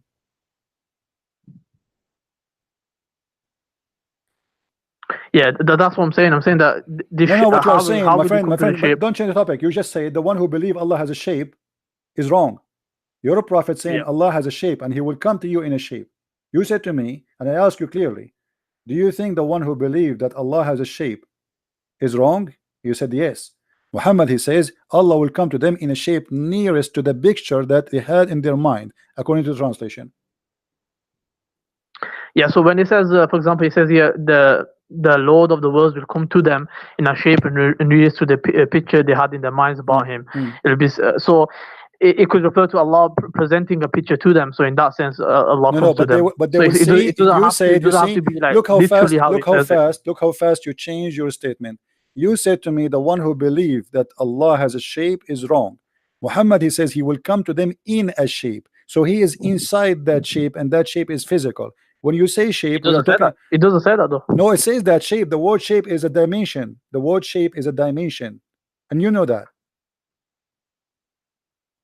Yeah. So I know the shape. So Allah is where is Allah? Allah has a shape is wrong. Where is Allah? Allah is inside that shape. Do you agree? Nope. Well, it says that. Read with me carefully.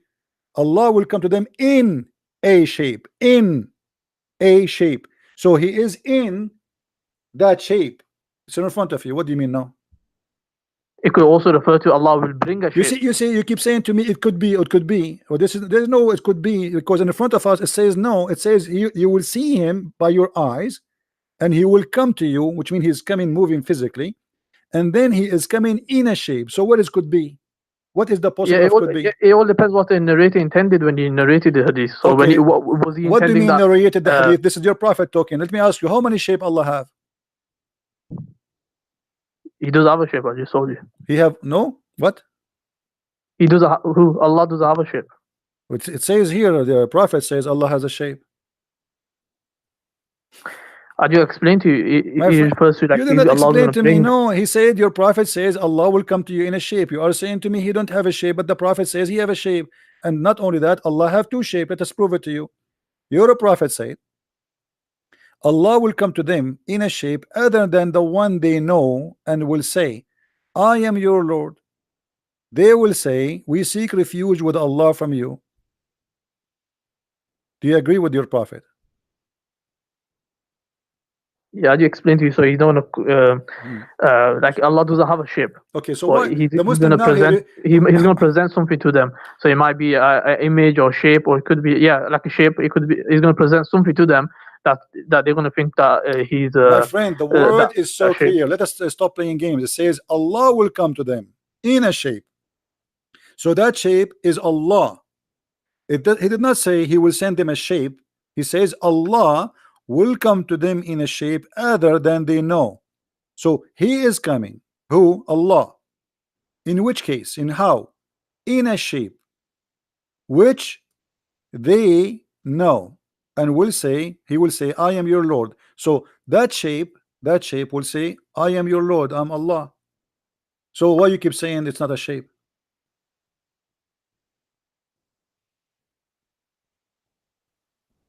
Okay, I'll look into it more. Find out what's the explanation for this. No problem. How many shape Allah he have? He does have a shape. I'll just explain to you. I mean, my friend, you are really funny. Why you keep saying to me there's no shape, and the prophet he's saying Allah will come to them in a shape. Allah, he will not send a shape, he will come to them in a shape. So Allah now he have a form, and that form is a shape, and he will say to them, I am your Lord. Who is talking? The shape, which is who? Allah. And you keep saying to me there is no shape. Yeah, it's based on the usul of the Quran. What usul al-Quran? What usul al-Quran? What usul al-Quran? Where is that? There's Show me. nothing like unto Allah. So what? There's Nothing like him. unto Who Allah. said there's something like the shape? Who said that the shape like something else? Who care? It does say, like, you are assuming that the shape is like me or like you. We did not say that. He says he will come to them in a shape. So why you are jumping to make this statement? So Allah will come to them in a shape. We do not know what the shape, but yet the Muslims, he will come to them in a shape which they know, and they will say to them, I'm your Lord. And then they will say, for sure, you're our Lord. How many shape Allah you have? You have two shape. Is that true? No, but I'll find out more about the narration. No, before you find out, here we go. It's in front of us, my friend. It's in front of us. Because Allah first time, he will come to them in a shape. Hold on. Yeah. Allah will come to them first in a shape other than the one which they know. And the Muslims will refuse him, and they will believe he's shaitan. Read me carefully.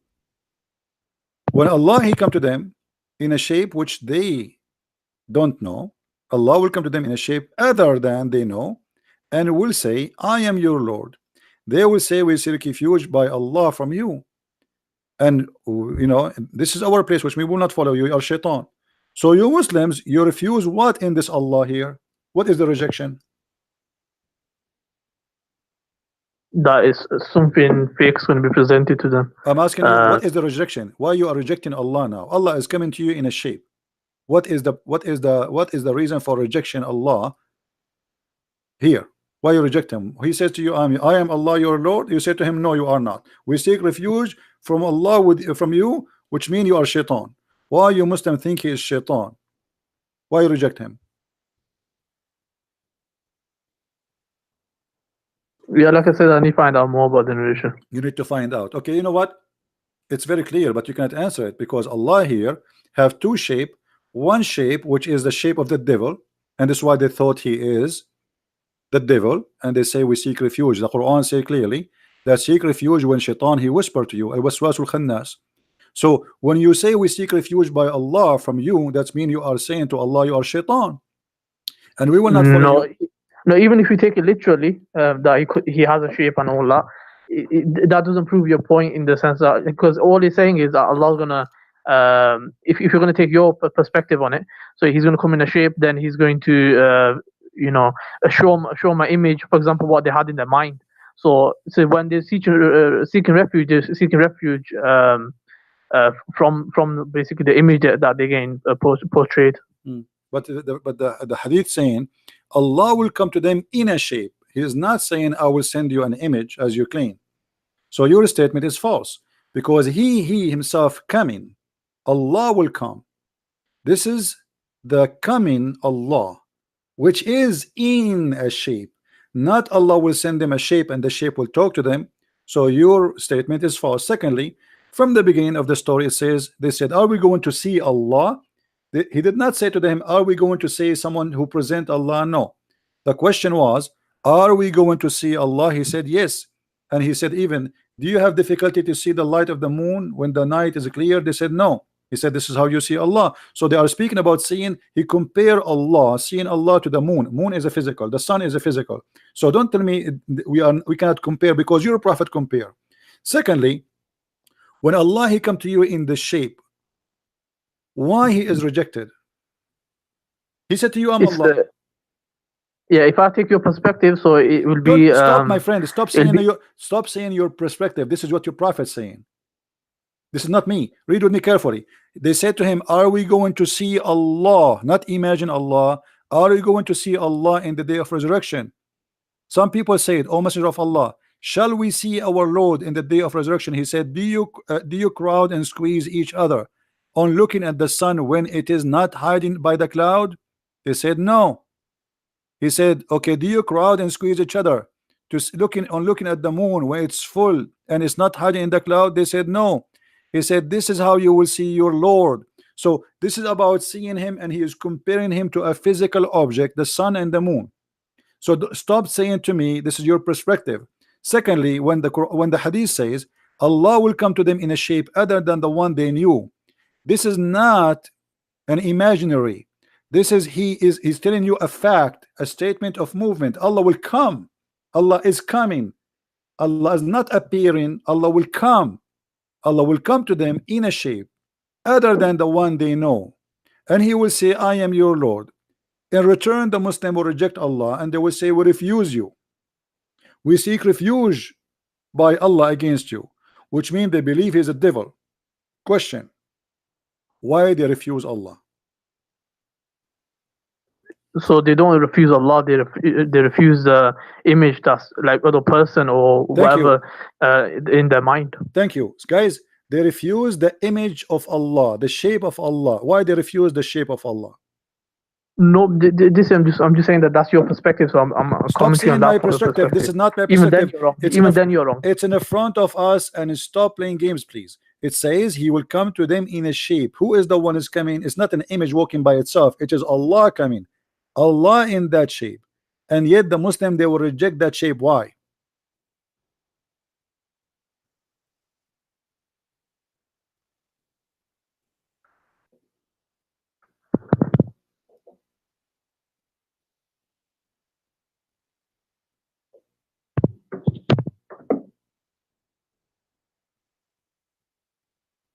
Google is not helping.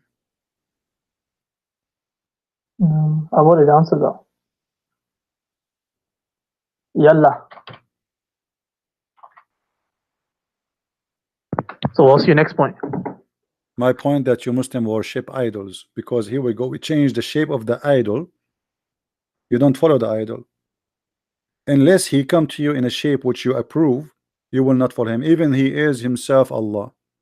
Muslims are pagan, they worship idols. So anyone he come to you in a shape which you like, you say, okay, you are our God. When your God himself he come to you, even he is Allah, just because he changed his shape, you spit at him, you call him shaitan, you say we seek refuge with Allah from you, which means you are shaitan, just because he changed his shape. So you Muslim, you follow who? You follow a shape. Nope, like I said, he's going to be presented to them, so he's going to be an image. So Allah is that Allah? Is that Allah himself, the one you say to him, we seek refuge with Allah from you, or someone else? No, that's not Allah. What do you mean that's Allah? Allah will come to them. Read with me. Allah will come to them in a shape other than they knew, and will say, I am your Lord. They say to who back? They say to him.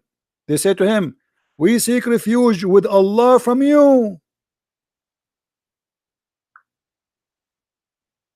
Yeah, like I said, I need to look into it a bit more, so I'll find out. I'll probably get back to you soon. All right, in a week. No problem, my friend. Feel free to call me anytime. You can go and search in Google, call your sheikh, and call me back. All right. All right. Okay. Take care.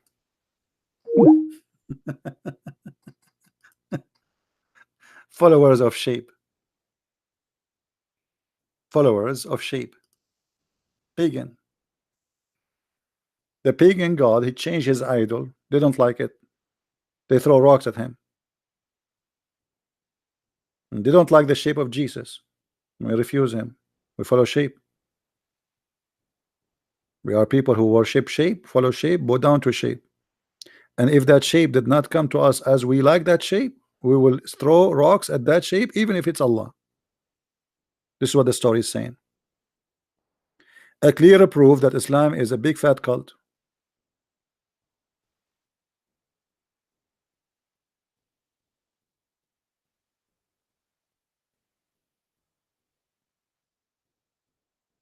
Right? It's obvious.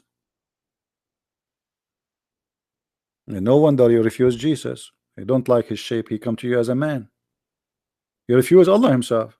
So why you will not refuse? If you agree that Allah is your God, yet just because he changed his shape, you spit at him. That's the whole crime Allah he did now here. What he did, he just changed his shape. Muslims do not recognize their God by anything except the shape. This is what the whole story is saying to us. We are shape followers.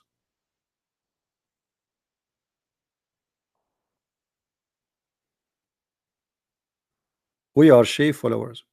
And the funny, it says Allah will come to them in a shape. He says to us that Allah is not a shape. It says in the front of you.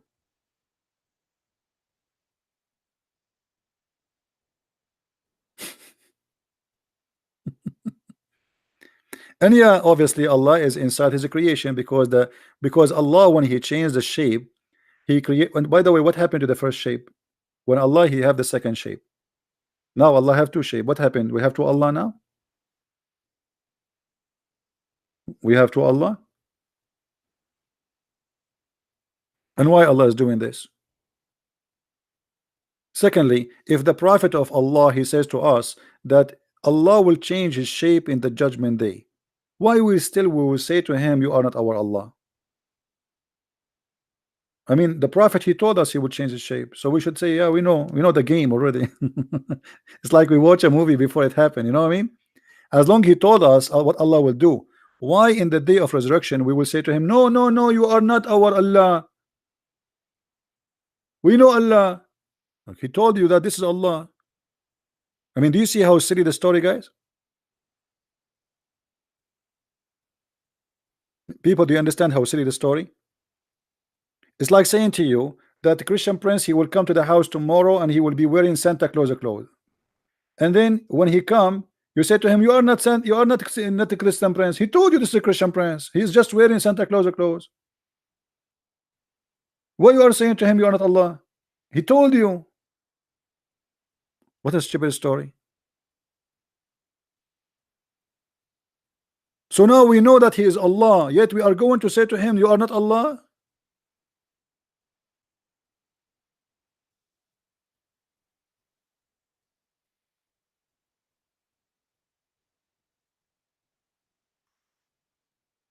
Any Muslim?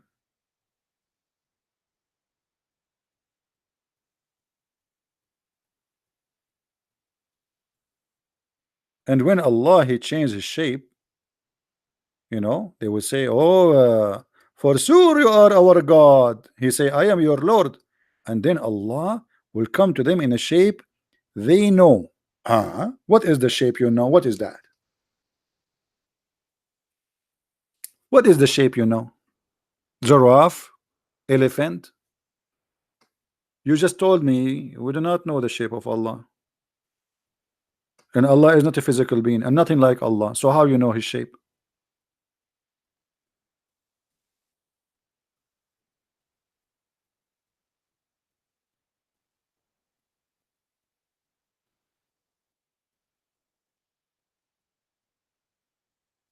Do we have any Muslim feel like you want to leave Islam? As usual. Who's next when I leave Islam? This is religion. This is the most confusing, funny, stupid stories. So they say to us, how you worship a man? And we don't worship man. We worship God. Can God be whatever he wants? Can God be a man? Or he cannot. So when Allah he become that shape, can he become that shape or he cannot? They will say, yeah, he can, he can. And whatever that shape is, obviously it's ugly, because he is ugly to the point they reject him. to the point they thought he is shaitan. What? He have horn? He have two horn in his head?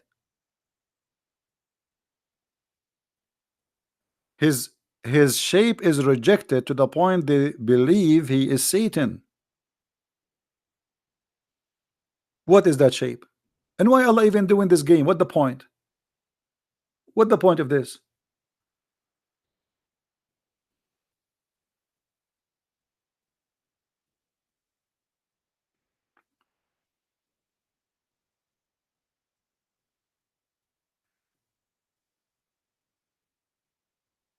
Any Muslim? Well, all Muslims, they make video, they say Christian Prince is wrong, but nobody can answer me. I go to sleep, they start making comment. When I am live on air, as you see, I need to search.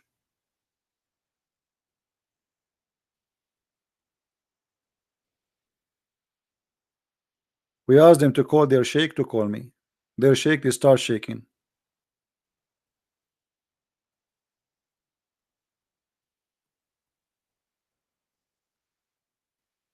What a funny religion. And by the way, until now, nobody answered us where was Allah before the 7th century.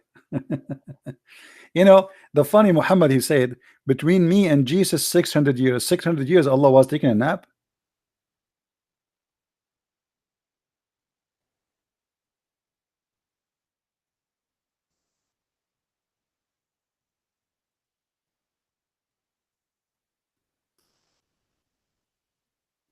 All right, let's see this gentleman here.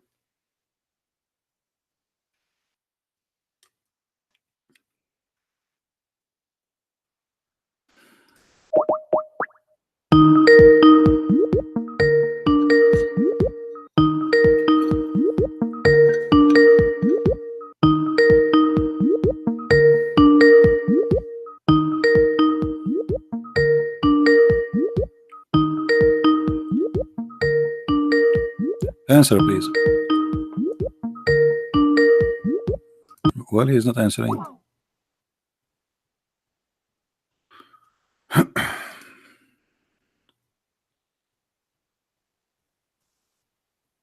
What do you think, Muslims? Any Muslim have the courage and the knowledge? He can prove me wrong.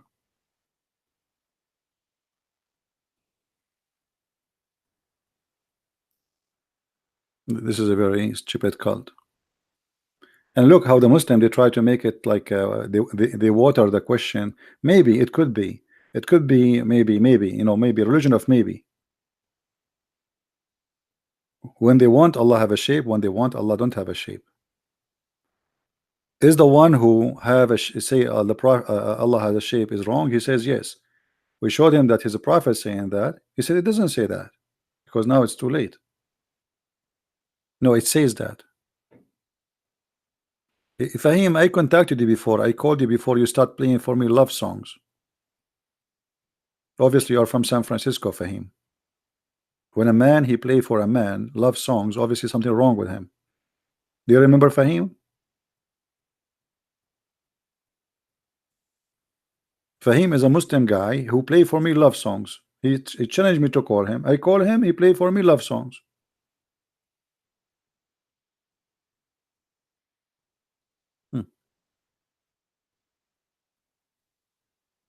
Same as his prophet.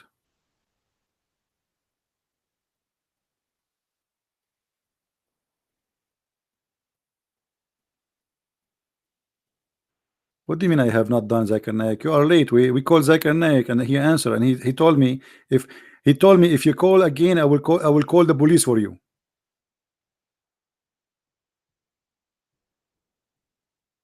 I did, and I called the guy. You gave me his ID to call him tribe Tip Beer. I don't know how to read your name. Tip Beer. I did. He did not answer.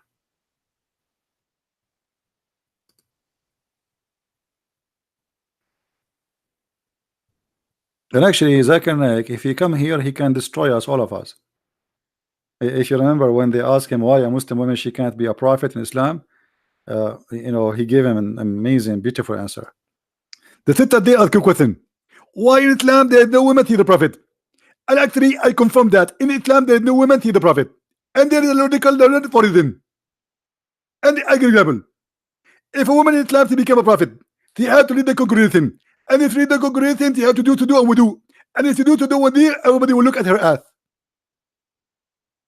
And this is why a Muslim woman can't be a prophet. Translation: if a woman she came prophet, she have to lead the prayer. If she lead the prayer, she have to bow down. If she bow down, all the Muslim will look at her ass. May Allah ask you. This is the reason a Muslim woman she can't be a prophet, because of her ass. So she lost. She's overqualified, or she is not qualified.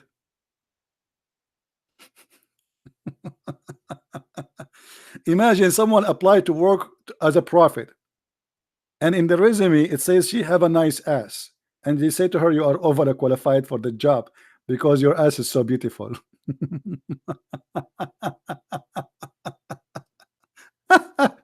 And the Muslim like, wow, look brother at this answer, brother. Did you see, brother? And the other Abdul like sitting like next to other like, brother, how he can come with this? This is genius. Our brother here is a genius. What a crazy cult. And by the way, even the hadith confirmed that the Muslims, they cannot pray to Allah if they see a nice bum in front of us, in front of them. If you remember, a bunch of Muslims, they come to the Caliphate Uthman, and they told him, we have an imam who is an imam of a fitna, which means imam of temptation.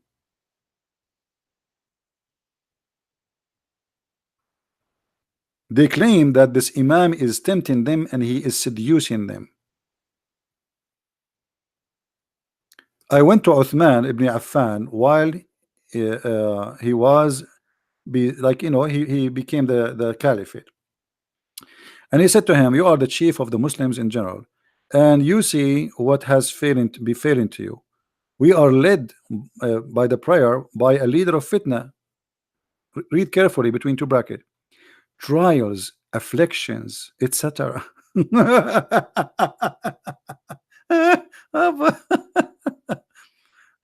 And what's wrong with him? He is an effeminate person. He is what? Effeminate. And the caliphate says, oh, still you have to pray behind him. Question to the Muslims: how those Muslims are tempted by a man who is a feminine man, a gay? How they are tempted unless they are gays too? How a gay, if he is bowing down in the front of you, how you get tempted unless you are a gay? Unless all of them they are gays. Because in order for a man to be tempted by a man, he have to be a gay too. Correct? So they are coming to him and saying, oh, this guy is tempting us. How he tempt you? Unless you are like him. So supposedly now they want to show the caliphate that they are not gays. The imam is gay, but obviously you are gay, and the caliphate is a gay because he said there's no problem, pray behind him. So what?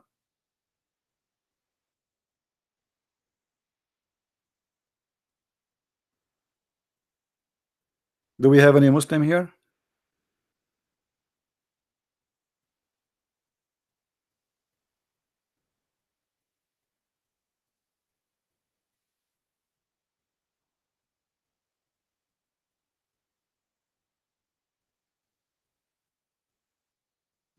When a man he got tempted by a man, obviously he is what he is. I understand that a man can be tempted by a woman. That's normal. But a man to be tempted by a man, it means both of you like it. The one who is tempting you and the one who is being tempted.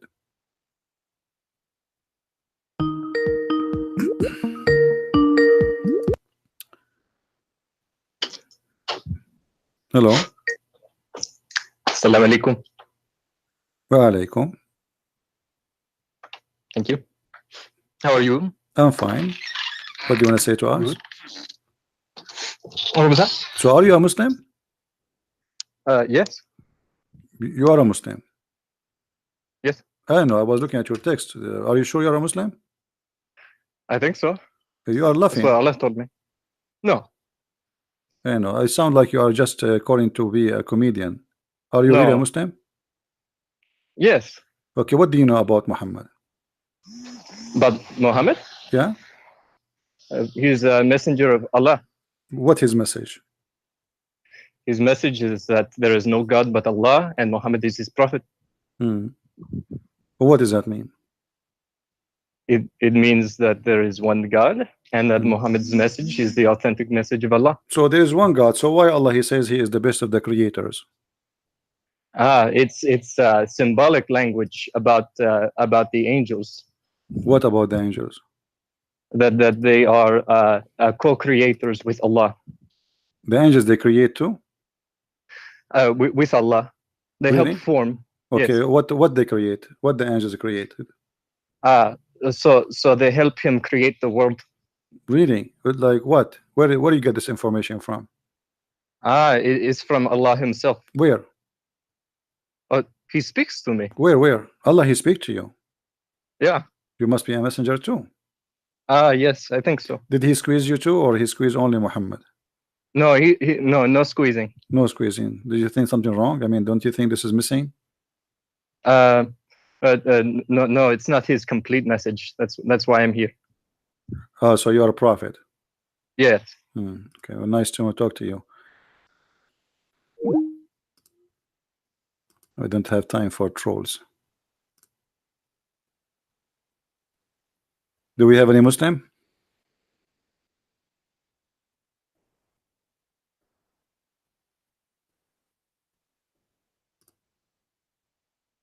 Anyone?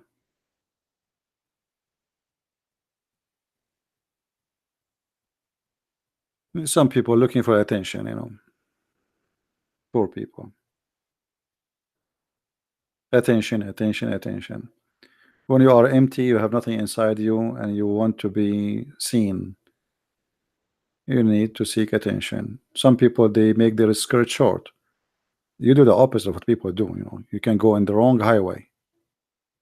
Once there was a guy from my country, which is, you know, next to Brazil, like Saudi Arabia, you know, next to the border, and Iran, and you know, South America. He was driving in the highway in America, and he heard in the news the radio station saying that attention, attention, there's a guy driving in the wrong highway, etc. So this guy, he was saying, he's an Arab like me, he was saying to himself, stupid station, one only, say two, say three, say four, say five, say six, say seven, say eight. It's not only one in the wrong direction, all of them, they are in the wrong direction, because obviously he is the one taking the wrong highway, and now he is thinking that all those people are coming in the wrong way. Hello? Hello, Yes. is there any volume anymore or not? No, I think we do this speaker. Do you hear me? Yeah, but I can hear you, but very slow. Because we're trying to fix the. is that speaker? Can you hear me now? I do hear you. But it's coming when it's slow. Anyway, put it on your ear. No, I'm on the light. Yeah. Where it is. How you doing? I'm fine, my friend. How I can help you? Oh, that is much better now. All right. I don't want to go. I heard your few questions and answering. First things, I want to make sure that I'm not going to do any debates with you. I don't debate, my friend. I never debate. Yeah, I Muslims, just want to discuss because Muslims something are not about qualified to debate. I just try to help them, having a short conversation with them. I'm not debating Muslims. Yes, Okay. that's fine. I have no intention to debate with you. No problem. Okay. My first questions to you that as I'm representing Islam and I'm a Muslim. What does that mean? What does that mean you are a Muslim? That doesn't matter. No, I am a it matter. Muslim. It matter. I want to know what you say. I'm a Muslim. What does that mean? I am following Islam. What Islam mean? Islam means peace and obedience. Where it says that? Hmm? Where it says Islam mean peace? Where you get this from?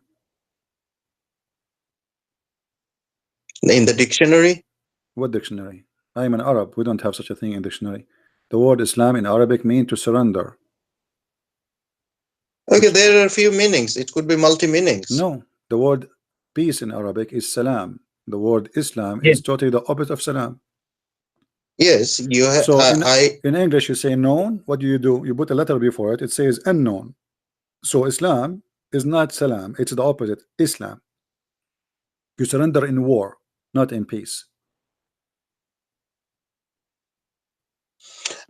That is the things. You are from Arabic. You are telling one side meaning. There is another meaning that the rest of the world knows. I'm asking you to show me where you get from. Are you just a person who copy paste? I am assuming that you are a mature adult man and you know what are you talking about. So where you get this from? Okay, fine. We will stop that matter here. Okay. I will call you back later on, and I will find where it says that Islam means is peace and obedience. Okay. Okay. Okay. I'll find, and then I will come back to you. We will stop here. Don't hang up. And no. Okay. What do you want to say to us? Okay. I'll call you back tomorrow. I'll call you back tomorrow. No. Continue. What do you want to say to us? I want to hear you. You call me. I want to hear from you. What do you want to say to us? Okay. Now you will tell me what does Islam means. What is wrong with me that I am following Islam is wrong? Islam is a religion of war and violence and killing. Your prophet, he says, I've been ordered to slaughter all mankind unless they convert to Islam. Yes or no? Yes. Okay, so how you say to me Islam is peace? If I just say to you, you're a prophet, he said, I am ordered to slaughter all mankind unless they convert to Islam. But you just said to me Islam is peace. How Islam is peace, but you want to kill all mankind unless they convert to Islam? Yes.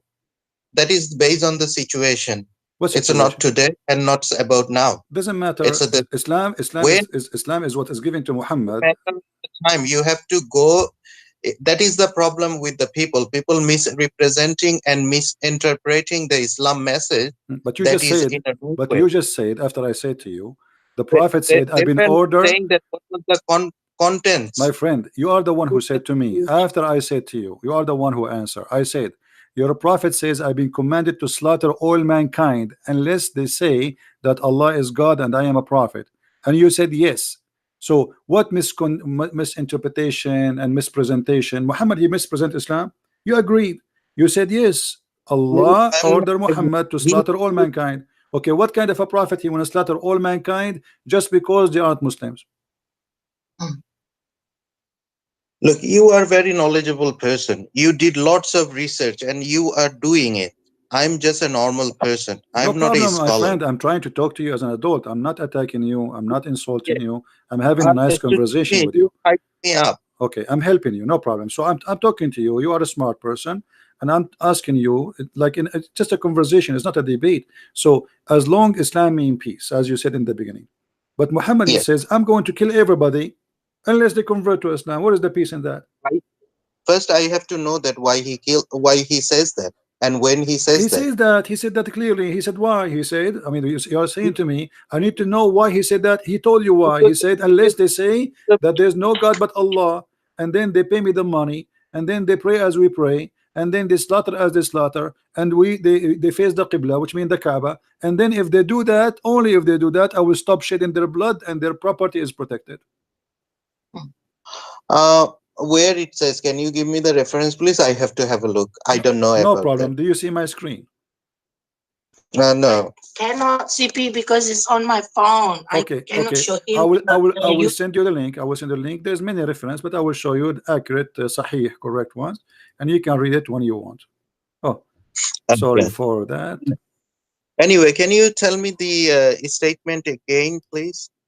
If you don't mind. The Prophet said, and I'm reading in front of us, he said, I have been commanded that I should fight against people till they declare that there is no God but Allah, and when they profess that there is no God but Allah, their blood and their richness granted protection in my behalf, except where is justified by the law.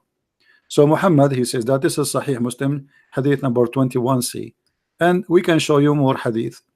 There's endless of them. The Prophet, he says, Yeah. Sahih Bukhari. Sahih Bukhari is more authentic than Muslim. I'm sending you a link now in your Skype, so later you can open them and you can take a look. It says, the Messenger of Allah, he said, I've been ordered to fight. The word fight here is coming from the word uqatil, which means fight, to kill. So I've been ordered to slaughter all mankind. Tell the people, say, none has the right to be worshipped but Allah. And if they say so, pray and pray like our prayer, face the Qibla, and slaughter as we slaughter, which means not only you have to say the Shahada, you have to pray as he pray, you have even changed direction of the prayer, and even the food you eat, you have to slaughter as he slaughter, and then only then their blood and their property will be secured from us, which means Muhammad will not rape your wife, will not take your children as slaves, and he will not cut your neck. Only then. Muhammad here saying, if you don't do that, I'm going to take your money, I'm going to take your blood, I'm going to rape your wife, and I'm going to kill you as a man. And yet you say to me, Islam means peace. And all of this, why? Because you are not saying Allah is God. Yeah, true. Okay, so how Islam is peace, as you told me? I didn't see anything wrong that you state. I mean, what is the peace, my friend? Where is the peace? What do you mean we're wrong? So now, because you don't believe in Jesus, can I go and kill you and rape your wife? Is that okay for you? You are saying it's okay? No. Okay. So why it's okay for the prophet? Why it's okay for the prophet to rape my wife, to take my blood, to take my property, to take my children's, just because I don't want to believe in Allah? You are saying it's okay. There's no problem with that. No, that is not been saying. That is in the different situation. The No, not circumstance was situation. He says, I've been ordered to fight all the people, all the people. What situation? Your prophet is the one you follow, and he is saying his message. This is Islam. Islam is, I've been ordered to fight all mankind and kill them unless they do the following. So what situation? The situation is the following. You say Allah is God. I have to know about that. You knew about that. You know the meaning and you know the hadith. You gave me the source. I will do some research and I will be back to you. No problem. Take care, my friend. Take care. To be and Islam is peace. I feel sorry for those Muslims. Many of them, they have no idea what they are talking about.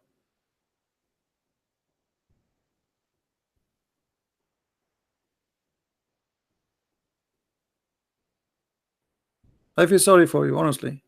I don't think you're a bad person. I think you're just fooling yourself, going in denial, and you say, what's wrong with that? I mean, what's wrong? Don't you want to use your brain? Use it. God, he gave you a brain.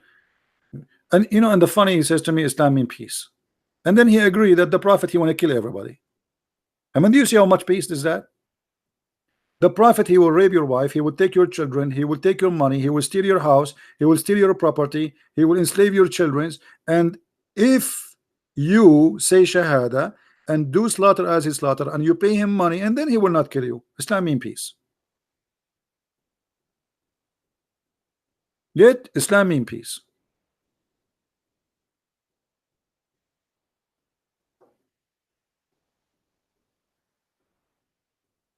I feel sorry for you. You are going in denial, my friend. You are trying to deny the fact and the madness, and this guy is a criminal.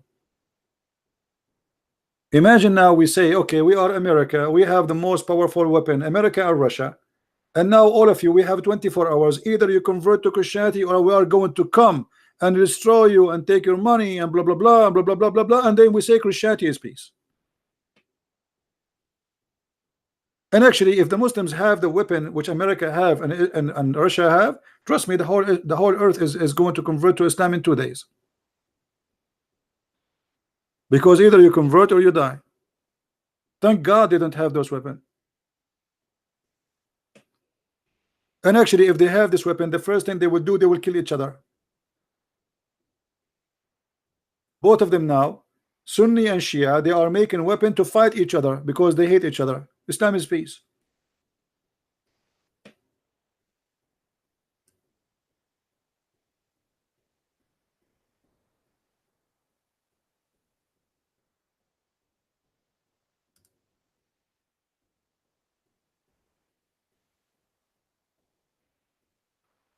Anyone who convert to Islam, I say to you loud and clear, you are just an idiot and you are a fool. I don't decorate the words, I say it as it is. Because how you follow such a man?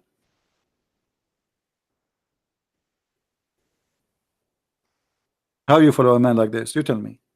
He's a thief. He's saying to you, your blood and your property. So he will kill you, he will steal your money.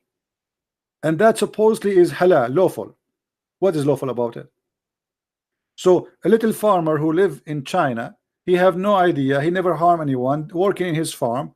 Muhammad have the right to kill him, take his wife, take his children as slaves, slaughter him, and take his land and his money. And that's supposedly from God.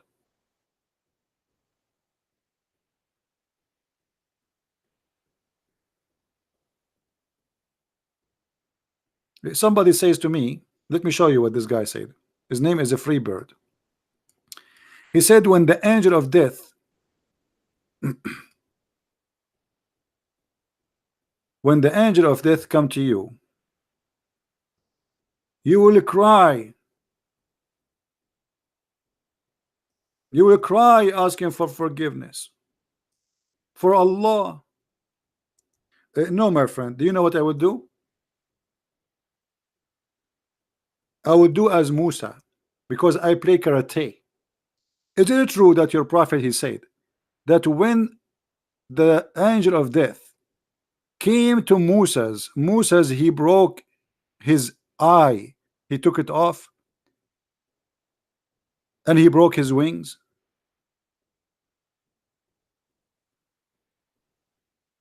Huh?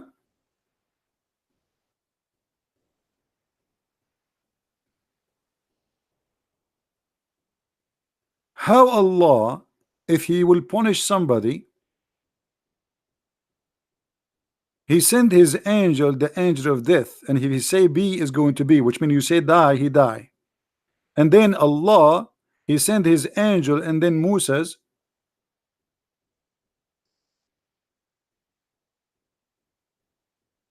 he beat up the angel and he take his eye off, and then the angel, he went back to Allah and he said, you send me to a slave who don't want to die.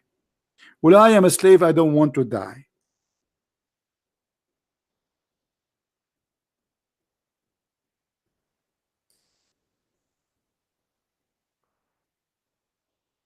Are you there? Read and laugh. This is your prophet in the story. Abu Huraira reported that the angel of death was sent to Moses, peace upon him, to inform him that his Lord summons. When he came to Moses boxed him. Moses what? Moses, he boxed the angel of death, and his eye was knocked out. He, the angel of death, came back to Allah and said, you send me to a servant who do not want to die. Allah restored his eye in its a proper way. Boing. What is that? Allah, he restored the eye of the angel back in its proper way. So the angel, he went to Moses because Allah sent him, and Moses don't want to die. I mean, what you can do about it? What you can do about it? You can do nothing. That's it. Allah, he sent an angel. Have you ever heard of an angel? He was sent by God, and then you hit him and you knock out his eye? Huh?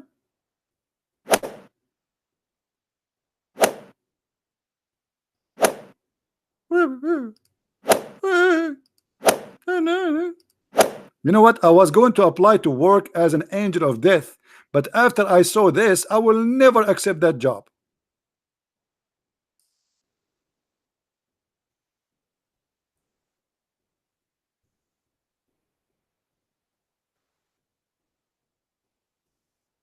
So don't tell me about the angel of death.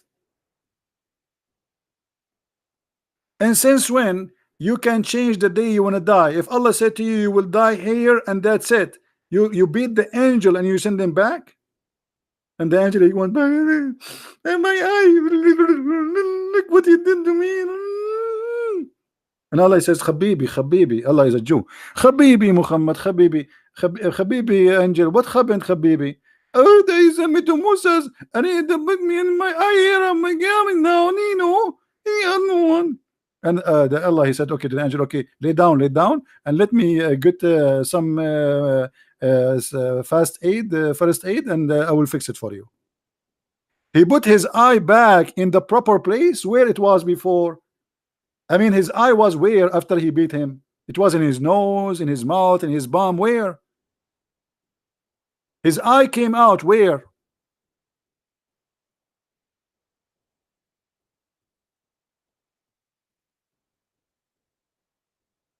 And you are threatening me that I will cry when the angel of death come?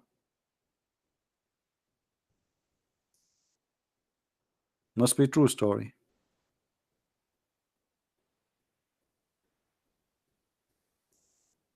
So this is what you have for me? Angel of death?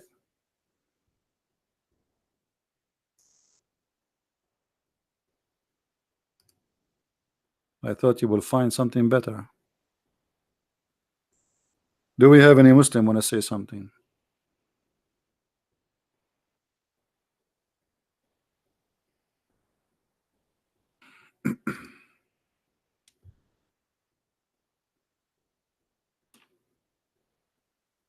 Anyone?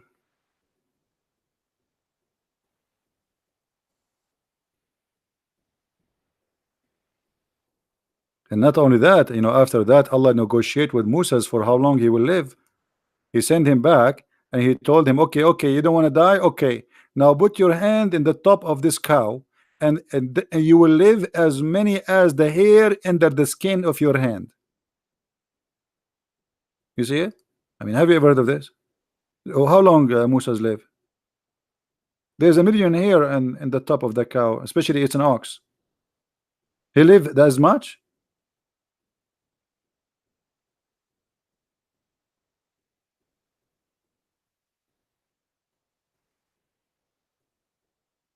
Do we have any Muslim? And by the way, for those who are asking about the angel of death, he is fine right now. I just spoke to him yesterday. He's doing fine. His eye, like, he have some pain. He have like a red spot there, because Moses, Moses is a Jew, and he was trained by the Mossad. And this is why, that's explained why he was hitting really hard.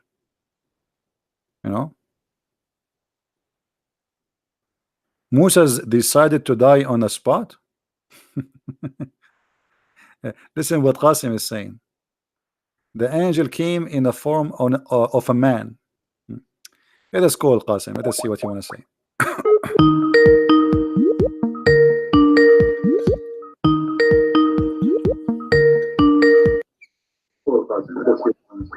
Okay, Qasim, tell us what happened.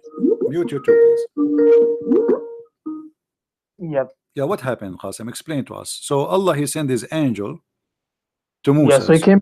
He used to be the angel of death. Used to come in the form of a man in the previous time. So he came in the form of a man. Oh, and so Musa this is in the didn't know previous he time. was the angel.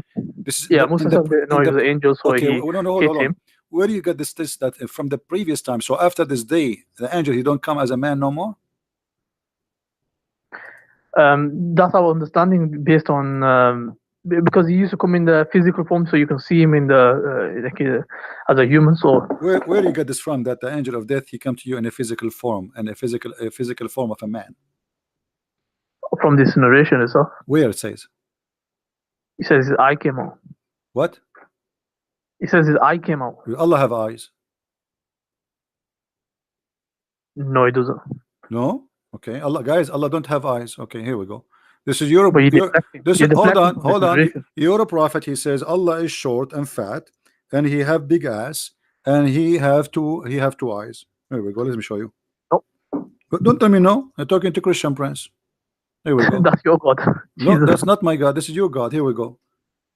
This is your prophet saying that. Read it carefully, and I'm listening.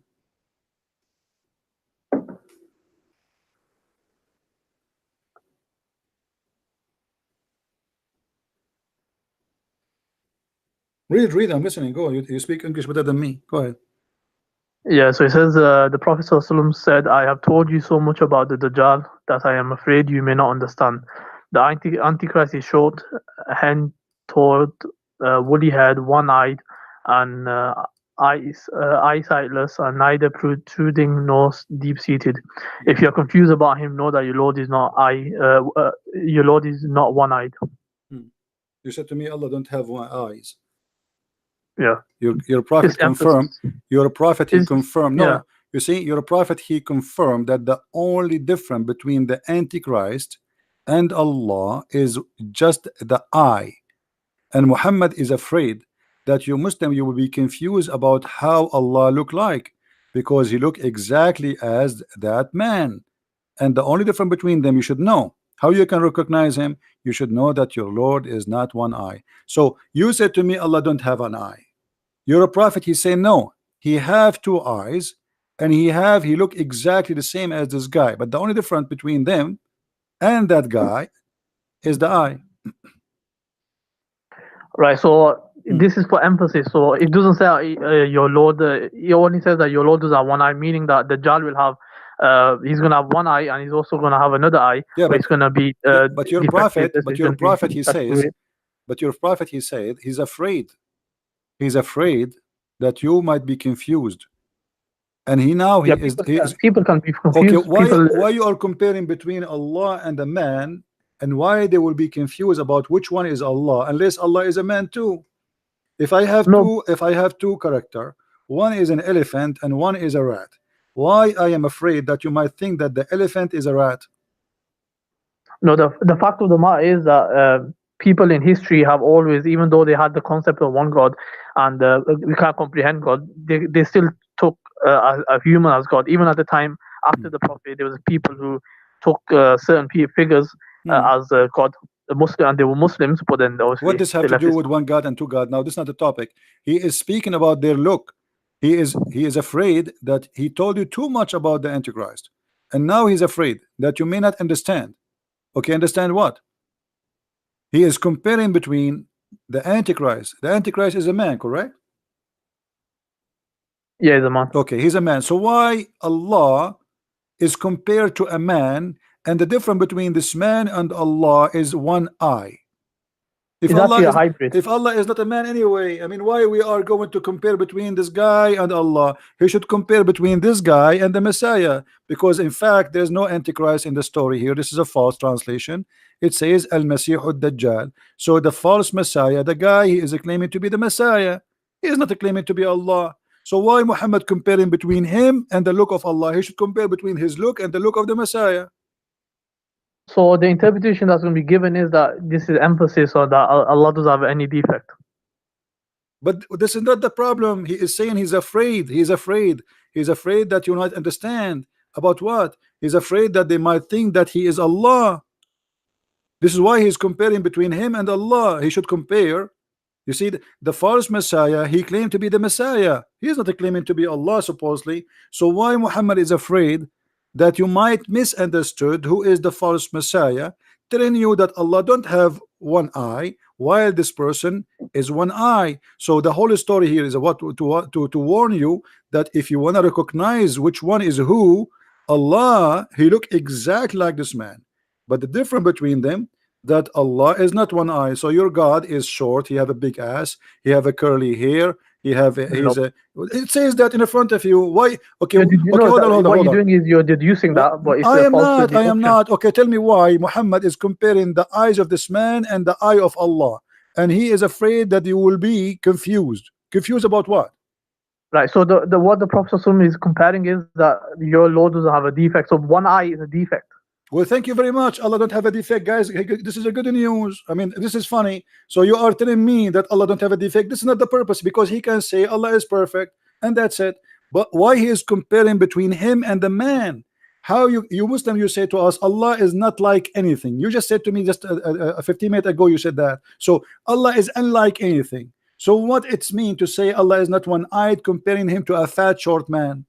Why need to compare him to a fat short man? So the Prophet, he gave like an example for us to relate to. So it's relating that, look, this person will have a defect, but your Lord doesn't have any defect. So that's what it refers to My when it says friend, one eye. okay, It's so not what saying we, that so Allah what we has learn two from eyes, this right? now? So what we learn from this person have a defect, Allah don't have a defect. So what? But why he is comparing him to Allah? Is that an insult? When you compare a man to God and you say the difference between them is the eye, that's mean the other person, both of them, they are the same, from the same kind, from the same equality. The only difference between them is an eye. With the Dajjal, he's going to be able to bring the rain down. So, and he's going to be able to give life to the dead. Okay. So with all these miracles, okay, but isn't it enough? Isn't it enough to see that he is a man, to know that he is not Allah? If Allah is not a man and he is coming as a man, so we should know that this is not Allah, unless Allah is a man too. No, people can easily confuse it. That's the thing. Okay, so that's so why now if a it. man, he can bring rain from the sky, and he have an eye which is a problem, that's mean he is the false Messiah. Is that correct? Yeah, so he's a false okay. Messiah. What if this guy? What if this guy he go to Thailand and he fix his eye? Are you going to accept him? I mean, since when we know a person to be a false or not by the look of his eye? He can make a surgery. A person, according to your prophet, this person, he can cut a human being to pieces and he can put them together again. So he's extremely powerful. Can't he fix his eye? The one who cut a human being twice, he cut him by the sword and he make him two pieces and then he put him together. Can't he fix his eye? No, there's only certain things he can do. Ah, certain things like controlling the nature. I thought the one who can send down rain is Allah. Yeah, so this is a test for the mankind. No, that's why Allah. Okay, Allah, hold on. Okay, send him. Are you saying to me that the false Messiah is an employee of Allah? It's a test from Allah. This is not a question. Are you saying that Allah he sent him? He worked for him to deceive us? No, he's going to be Allah will send him as a test. This, you see, you just keep saying to me he sent him. You keep saying to me he sent him. Okay, as long Allah is the one who sent the Dajjal, it's mean the Dajjal, he is a shaitan, work for Allah.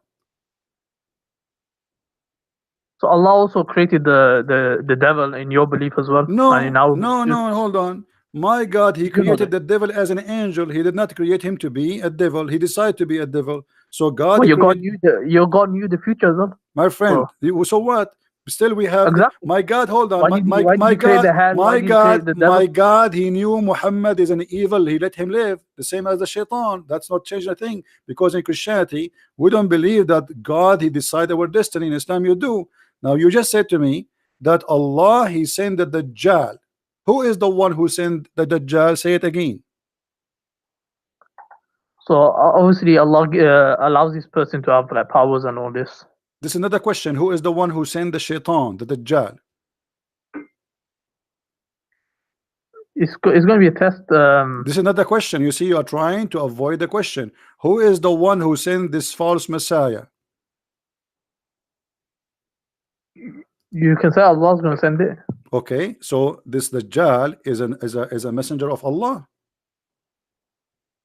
No, it's a test from Allah. You won't call him messenger. If Allah there's no message he's going to deliver. If Allah he sent you, listen. A second ago you said Allah is the one who sent him. As long Allah is the one who sent him, that means he is a messenger of Allah. You don't become a messenger just based on the fact that something is being sent. That's a very. Okay, but the second you say Allah he sent him, that is mean this creature, this shaitan, is obedient to Allah. He's doing what Allah asked him to do, so he's a good person. No. What do you mean no? Who is the one who sent him? You said Allah. If I am a soldier and the king he sent me, that's mean I work for that king, because I'm doing and obeying him. He sent me to do something and I'm doing what he said. He's basically by the nature itself he's evil, so he's been created, and then Allah allowed him to appear on earth. It's not allowed him. You said to me, everybody heard you, that Allah he sent him. Correct? Technically, yeah, but okay, not technically. No, he sent him. Did he send him or not?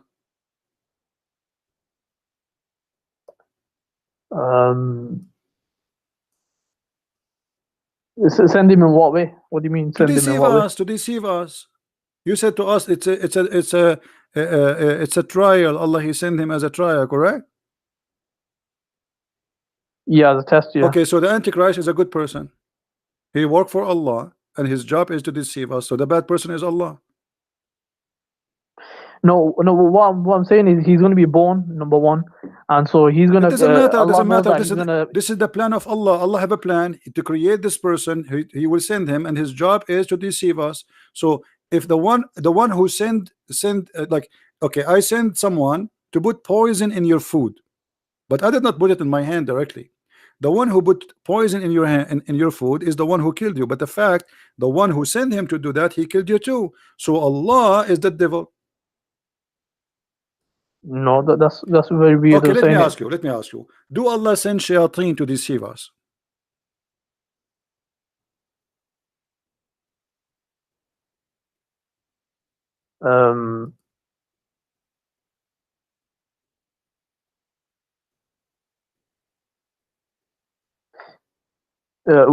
What do you mean send? Like the Don't tell me what do you mean. I'm asking you. Do Allah send shayateen to deceive us? It's either you say yes or you say no.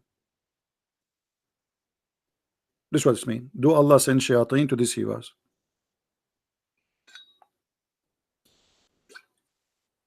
I'm not sure. Who is the one who sent shayateen? Do shayateen work for himself or he work for Allah? They don't work for Allah. They work for who? They work for the Iblis. Okay, and who is the one who sent Iblis to deceive us? Is that Allah? No, Allah didn't send him. Okay, so if there is somebody sent shaitan to deceive us, do you agree that he is evil and he is bad? No. So guys, do you see? Because he's afraid I'm going to show him something and he will be sorry. So he just admitted that if somebody sent shaitan to deceive us, he's not bad. So why shaitan is bad? If he is sent by someone to deceive us, why the one who deceive us is bad, but the one who sent him to deceive us is not bad? Because it depends why is the devil being sent in the first place? Why he sent? I'm asking you. He sent it to what is the job of the devil? To deceive us, correct? There's a bigger picture to it. Yeah, Okay. there's a big picture to it. Allah has a big picture. No, this is not about picture or small picture. You know what I'm talking about. If the shaitan deceive us by his will, or it is Allah will, he send him to deceive us. The shaitan does it by it's his choice. His choice. Are you sure? Yeah, that's his choice. Like he decides that Iblis, he's the one who. But Allah knew this that's gonna happen. So just like in your belief, Okay, your God knew that it's let us gonna see happen. if you are truthful or not. This is the Quran. It says that Allah he made for every prophet enemies. He appointed for every prophet shaitan.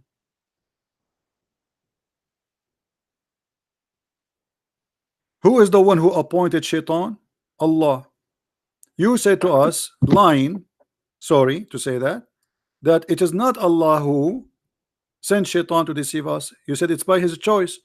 But the Quran says, thus have we appointed into every prophet an enemy from the devil and the mankind. Yeah, so how does he appoint it? That's the question. So is he? He appointed them. You see, did he create it and then stop playing games? When I say appointed, it's mean I give command. He is the one in charge. He is the one who sent the devil. So Allah he sent the devil to deceive people, and he here even speaking about sending shaitans targeting his prophet Muhammad. Is that correct? Okay, so the meaning of appointed is that basically decided beforehand or designated. So it's basically Allah decided beforehand. Okay, so here we go. So I said to you, if shaitan is doing what Allah want, why we think shaitan is bad? The fact the real shaitan is Allah. Because if shaitan coming to me, he's sent by Allah, and that means shaitan is a good person obeying Allah. He is a victim. In the court of law, if a soldier receive an order from his captain to shoot somebody, The one who should be taken to the court is the one who gave the order, not the soldier, because the soldier, he have no choice. So according to the Quran, Shaitan is a soldier of Allah, and he is a good person. The real devil is Allah, for he is the one who decided to deceive even his prophets. No, so with the devil, he's by the nature itself, he's evil. So with My friend, with if the- Allah, if the he's devil- the one who appointed him. What as a by his test. nature? Who is the one who appointed him? Allah. So it's not his nature who appointed him, because if this is by the nature, then the devil should not need Allah to do his job. But what the verse saying, that it is us, it's our command to appoint to every prophet shayateen, not only Yeah, but one. in your belief, you got the same thing. No, we you can't don't. be a hypocrite on this. No, we don't, my friend. Shaitan, he was created as an angel, and he refused to obey God, and Yeah, but willingly. didn't your God know the future? Doesn't Did matter. you not You know see, that that's what's there's gonna a happen? huge difference between God. He made him Shaitan to be evil. You see, I can say, okay, God created evil, but he did not create really evil by creating evil. He created angel, and that angel decided by free will to be an evil person. But here, Allah created Shaitan, and he gave him a job, and he worked for him, which means Shaitan is a good person in Islam. Let me ask you. No, yeah, Allah Okay, then said to the shaitan, let me do ask, this. let me ask you. and Let me ask you. Do you go to heaven because of your belief and your deeds? By the mercy of Allah, ultimately it's going to be by So the what do mercy you mean of by Allah. the mercy? Is that by the mercy or by the destiny? What do you mean? Okay. When Adam he commit sin, did he commit sin or Allah he made him commit sin? Adam didn't commit sin. He committed a mistake. He made a mistake. Okay, is that was a choice or Allah he forced him to commit sin? Yeah, that was his choice. He made a mistake by choice. By choice. Yeah. So your prophet is lying then, How? because your prophet he said no. Your prophet he Okay. said that Adam and Moses they have a debate, and Moses he blamed Adam for his sin. So Moses he said to him, because of you we are out of heaven, we are miserable. So Adam he said to him, do you blame me for a destiny created for me, Allah designate for me 40 years before my creation? Right. So what Adam was saying was that this was going to happen anyway. No, But see, hold on. You said to me that Adam he did it by choice. Adam saying, do you blame me? Which means you cannot blame me. Do you blame me for which Allah, for an action which Allah had written in my fate 40 years before my creation? So the decision of making sin in Islam is the decision of Allah. Allah he made us sinners. He is the devil. So Adam saying, you cannot blame me for the sin, because the whole debate is what? You, because of you made us out of heaven. Adam said, do you blame me? Which means you cannot blame me. Allah he wrote my sin before he created me. It's a destiny. And then your prophet he took the side with Adam against Moses, and even he repeated the same 3 times as usual. Adam confuted Moses, Adam confuted Moses, Adam confuted Moses, which means yes, Adam sin, it's not his sin, it is the sin of Allah. Allah is the devil and Adam is a victim. so with regards to humans, we don't have absolute free will. So we have different things. So why we will go to hell? Okay, thank you. So guys, we don't have a absolute free will. We don't even any. Here we go. 40 years before his creation. We do have free will, but okay, not hold absolute. on. So we cannot blame Adam for his sin. So we blame who? No, there's no blame. It was supposed to happen like this, and okay, and it was supposed to have, so so why we blame me for my sin? If I know commit adultery, if I do adultery, can Allah blame me for adultery I do, or I blame Allah? Yeah, the blame was upon you because you got free will to do this. Where do you get this from? Free will? You keep repeating. Are you sure you're a Muslim? Yep. Okay, let's see what your prophet said. Your prophet said that every adulteress, Allah he gave him he wrote for him the exact fixed portion of adultery. Read with me. Abu Hurairah reported that Allah apostle saying, verily Allah has fixed the very portion of adultery which a man will indulge, which means it's a fixed. Allah, He decide for you. Why you say to me, you blame yourself? Allah, He decide how much adultery I will do. It's not a choice. So look at this madness cult. Allah, before He created us, He decided, okay, Christian prince, he will sleep with 50 women. And then Allah said, kill a Christian prince because he sleep with 50 women. Who is the stupid here?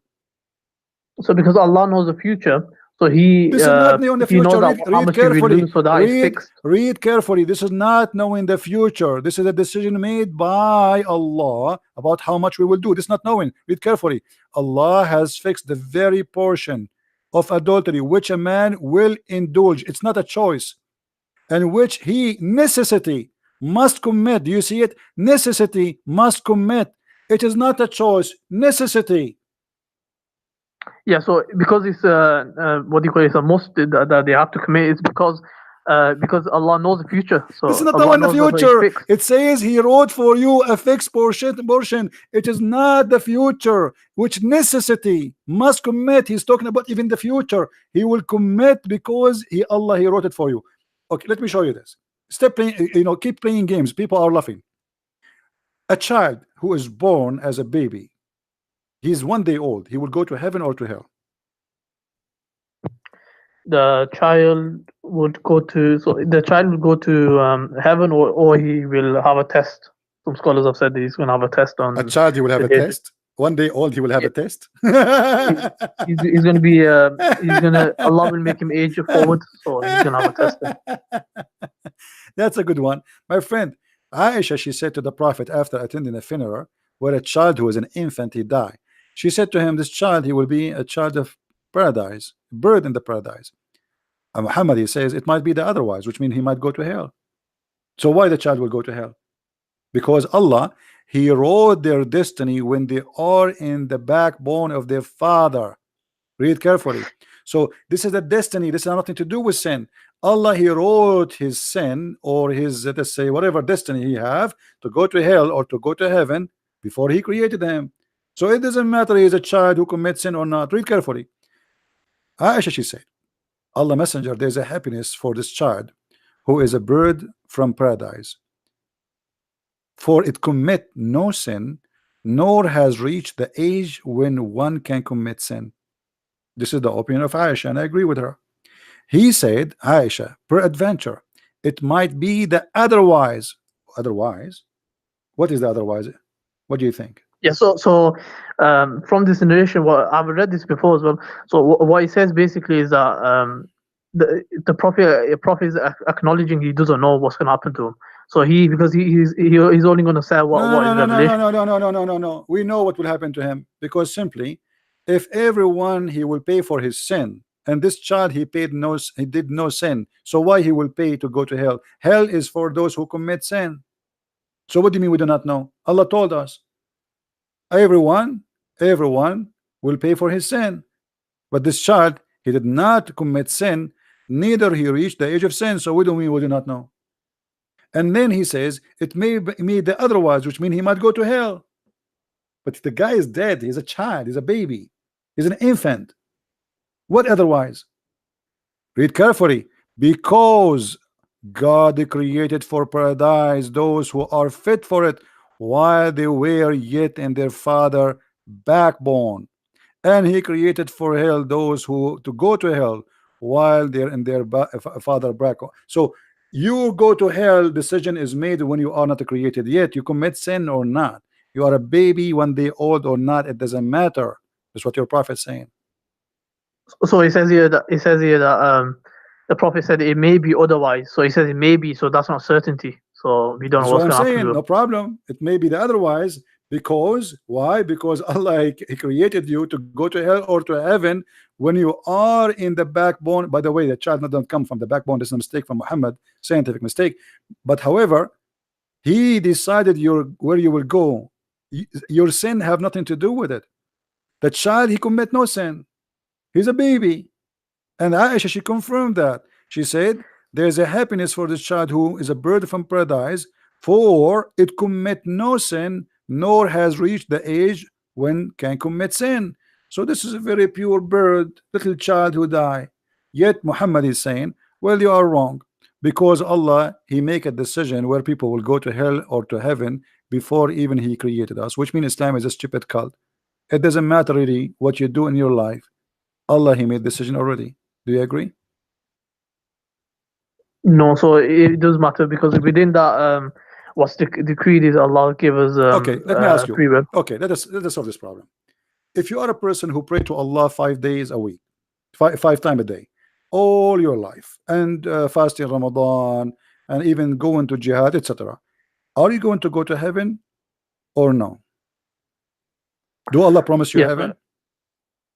Yeah, if you do that, then Allah has promised the paradise, so we have hope. Well, that's not binding on Allah. You're a prophet, have different opinion. You're a prophet, he said the following. Read with me carefully. You're a prophet said that a person, he might do the people of heaven. Let us show you the hadith. Yeah, and then his last action might be bad, and then he's gonna go. Yeah, but his last action is what? Is what Allah written for him, correct? That's his own choice he made. No. Stop lying. Shame on you. It says in the front of us. Okay, read with me, please. We have free will. Okay, read with me. Okay, read with me, please. Okay. Here it says, then the soul is breathed into him, etc. And then he swear by Allah, saying,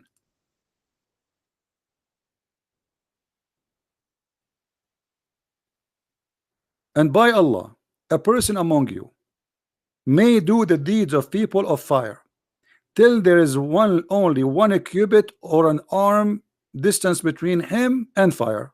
Okay, this guy is not praying, he don't do jihad, he is a friend to the Christians, which is haram. He eat pork, he don't rape women, which is haram, not to rape women. So he don't do all the bad things which Islam, Allah told him to do, and that will go to take him to hell. But then look what it says, but then that is written which Allah ordered the angel to write, proceed, and he does the deed of people of paradise, and he enter it. So what will make you go to paradise? Is that your deed or what Allah wrote for you?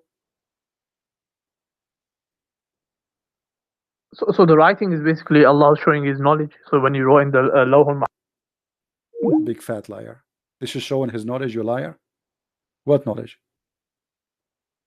But then the writing of Allah will proceed. The guy is doing the opposite. This is his free will.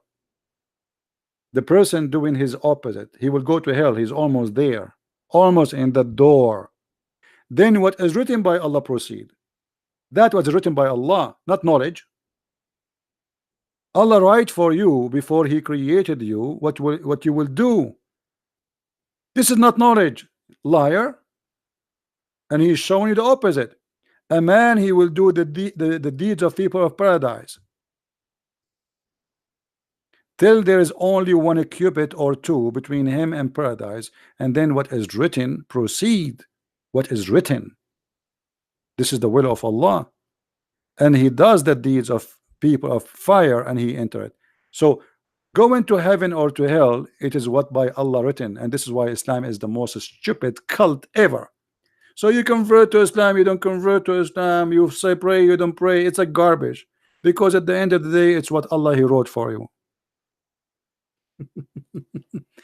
He did not say what Allah knows, he said what Allah written for him. Stop, shame on you. Do you see how they play like a snake? I mean, look how clear the evidence. Yeah, this is Allah knowledge. This is not Allah knowledge. He's showing you two different directions. One is doing the deeds of bad, and the one is doing the deed of good. Allah, at the end, what he wrote for you is going to take over. And this is one of the belief at the pillars of Islam, which is to believe in Allah destiny. This is destiny. So if you are a donkey, this is your business if you can't understand. Donkey maybe don't understand, but a human just should understand. It is not your deed will take you to heaven in Islam. It is what written by Allah. This is why a child who is born a baby, who never commit a sin, still he might go to hell because it is what written for him. It's not about a sin he did.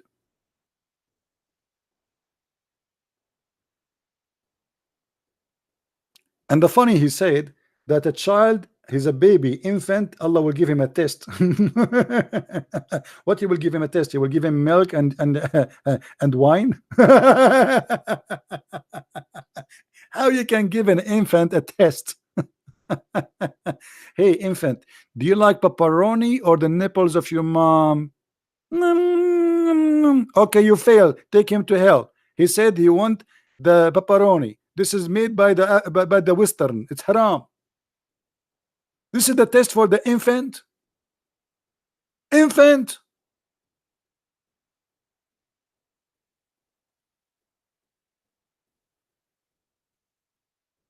What a crazy cult.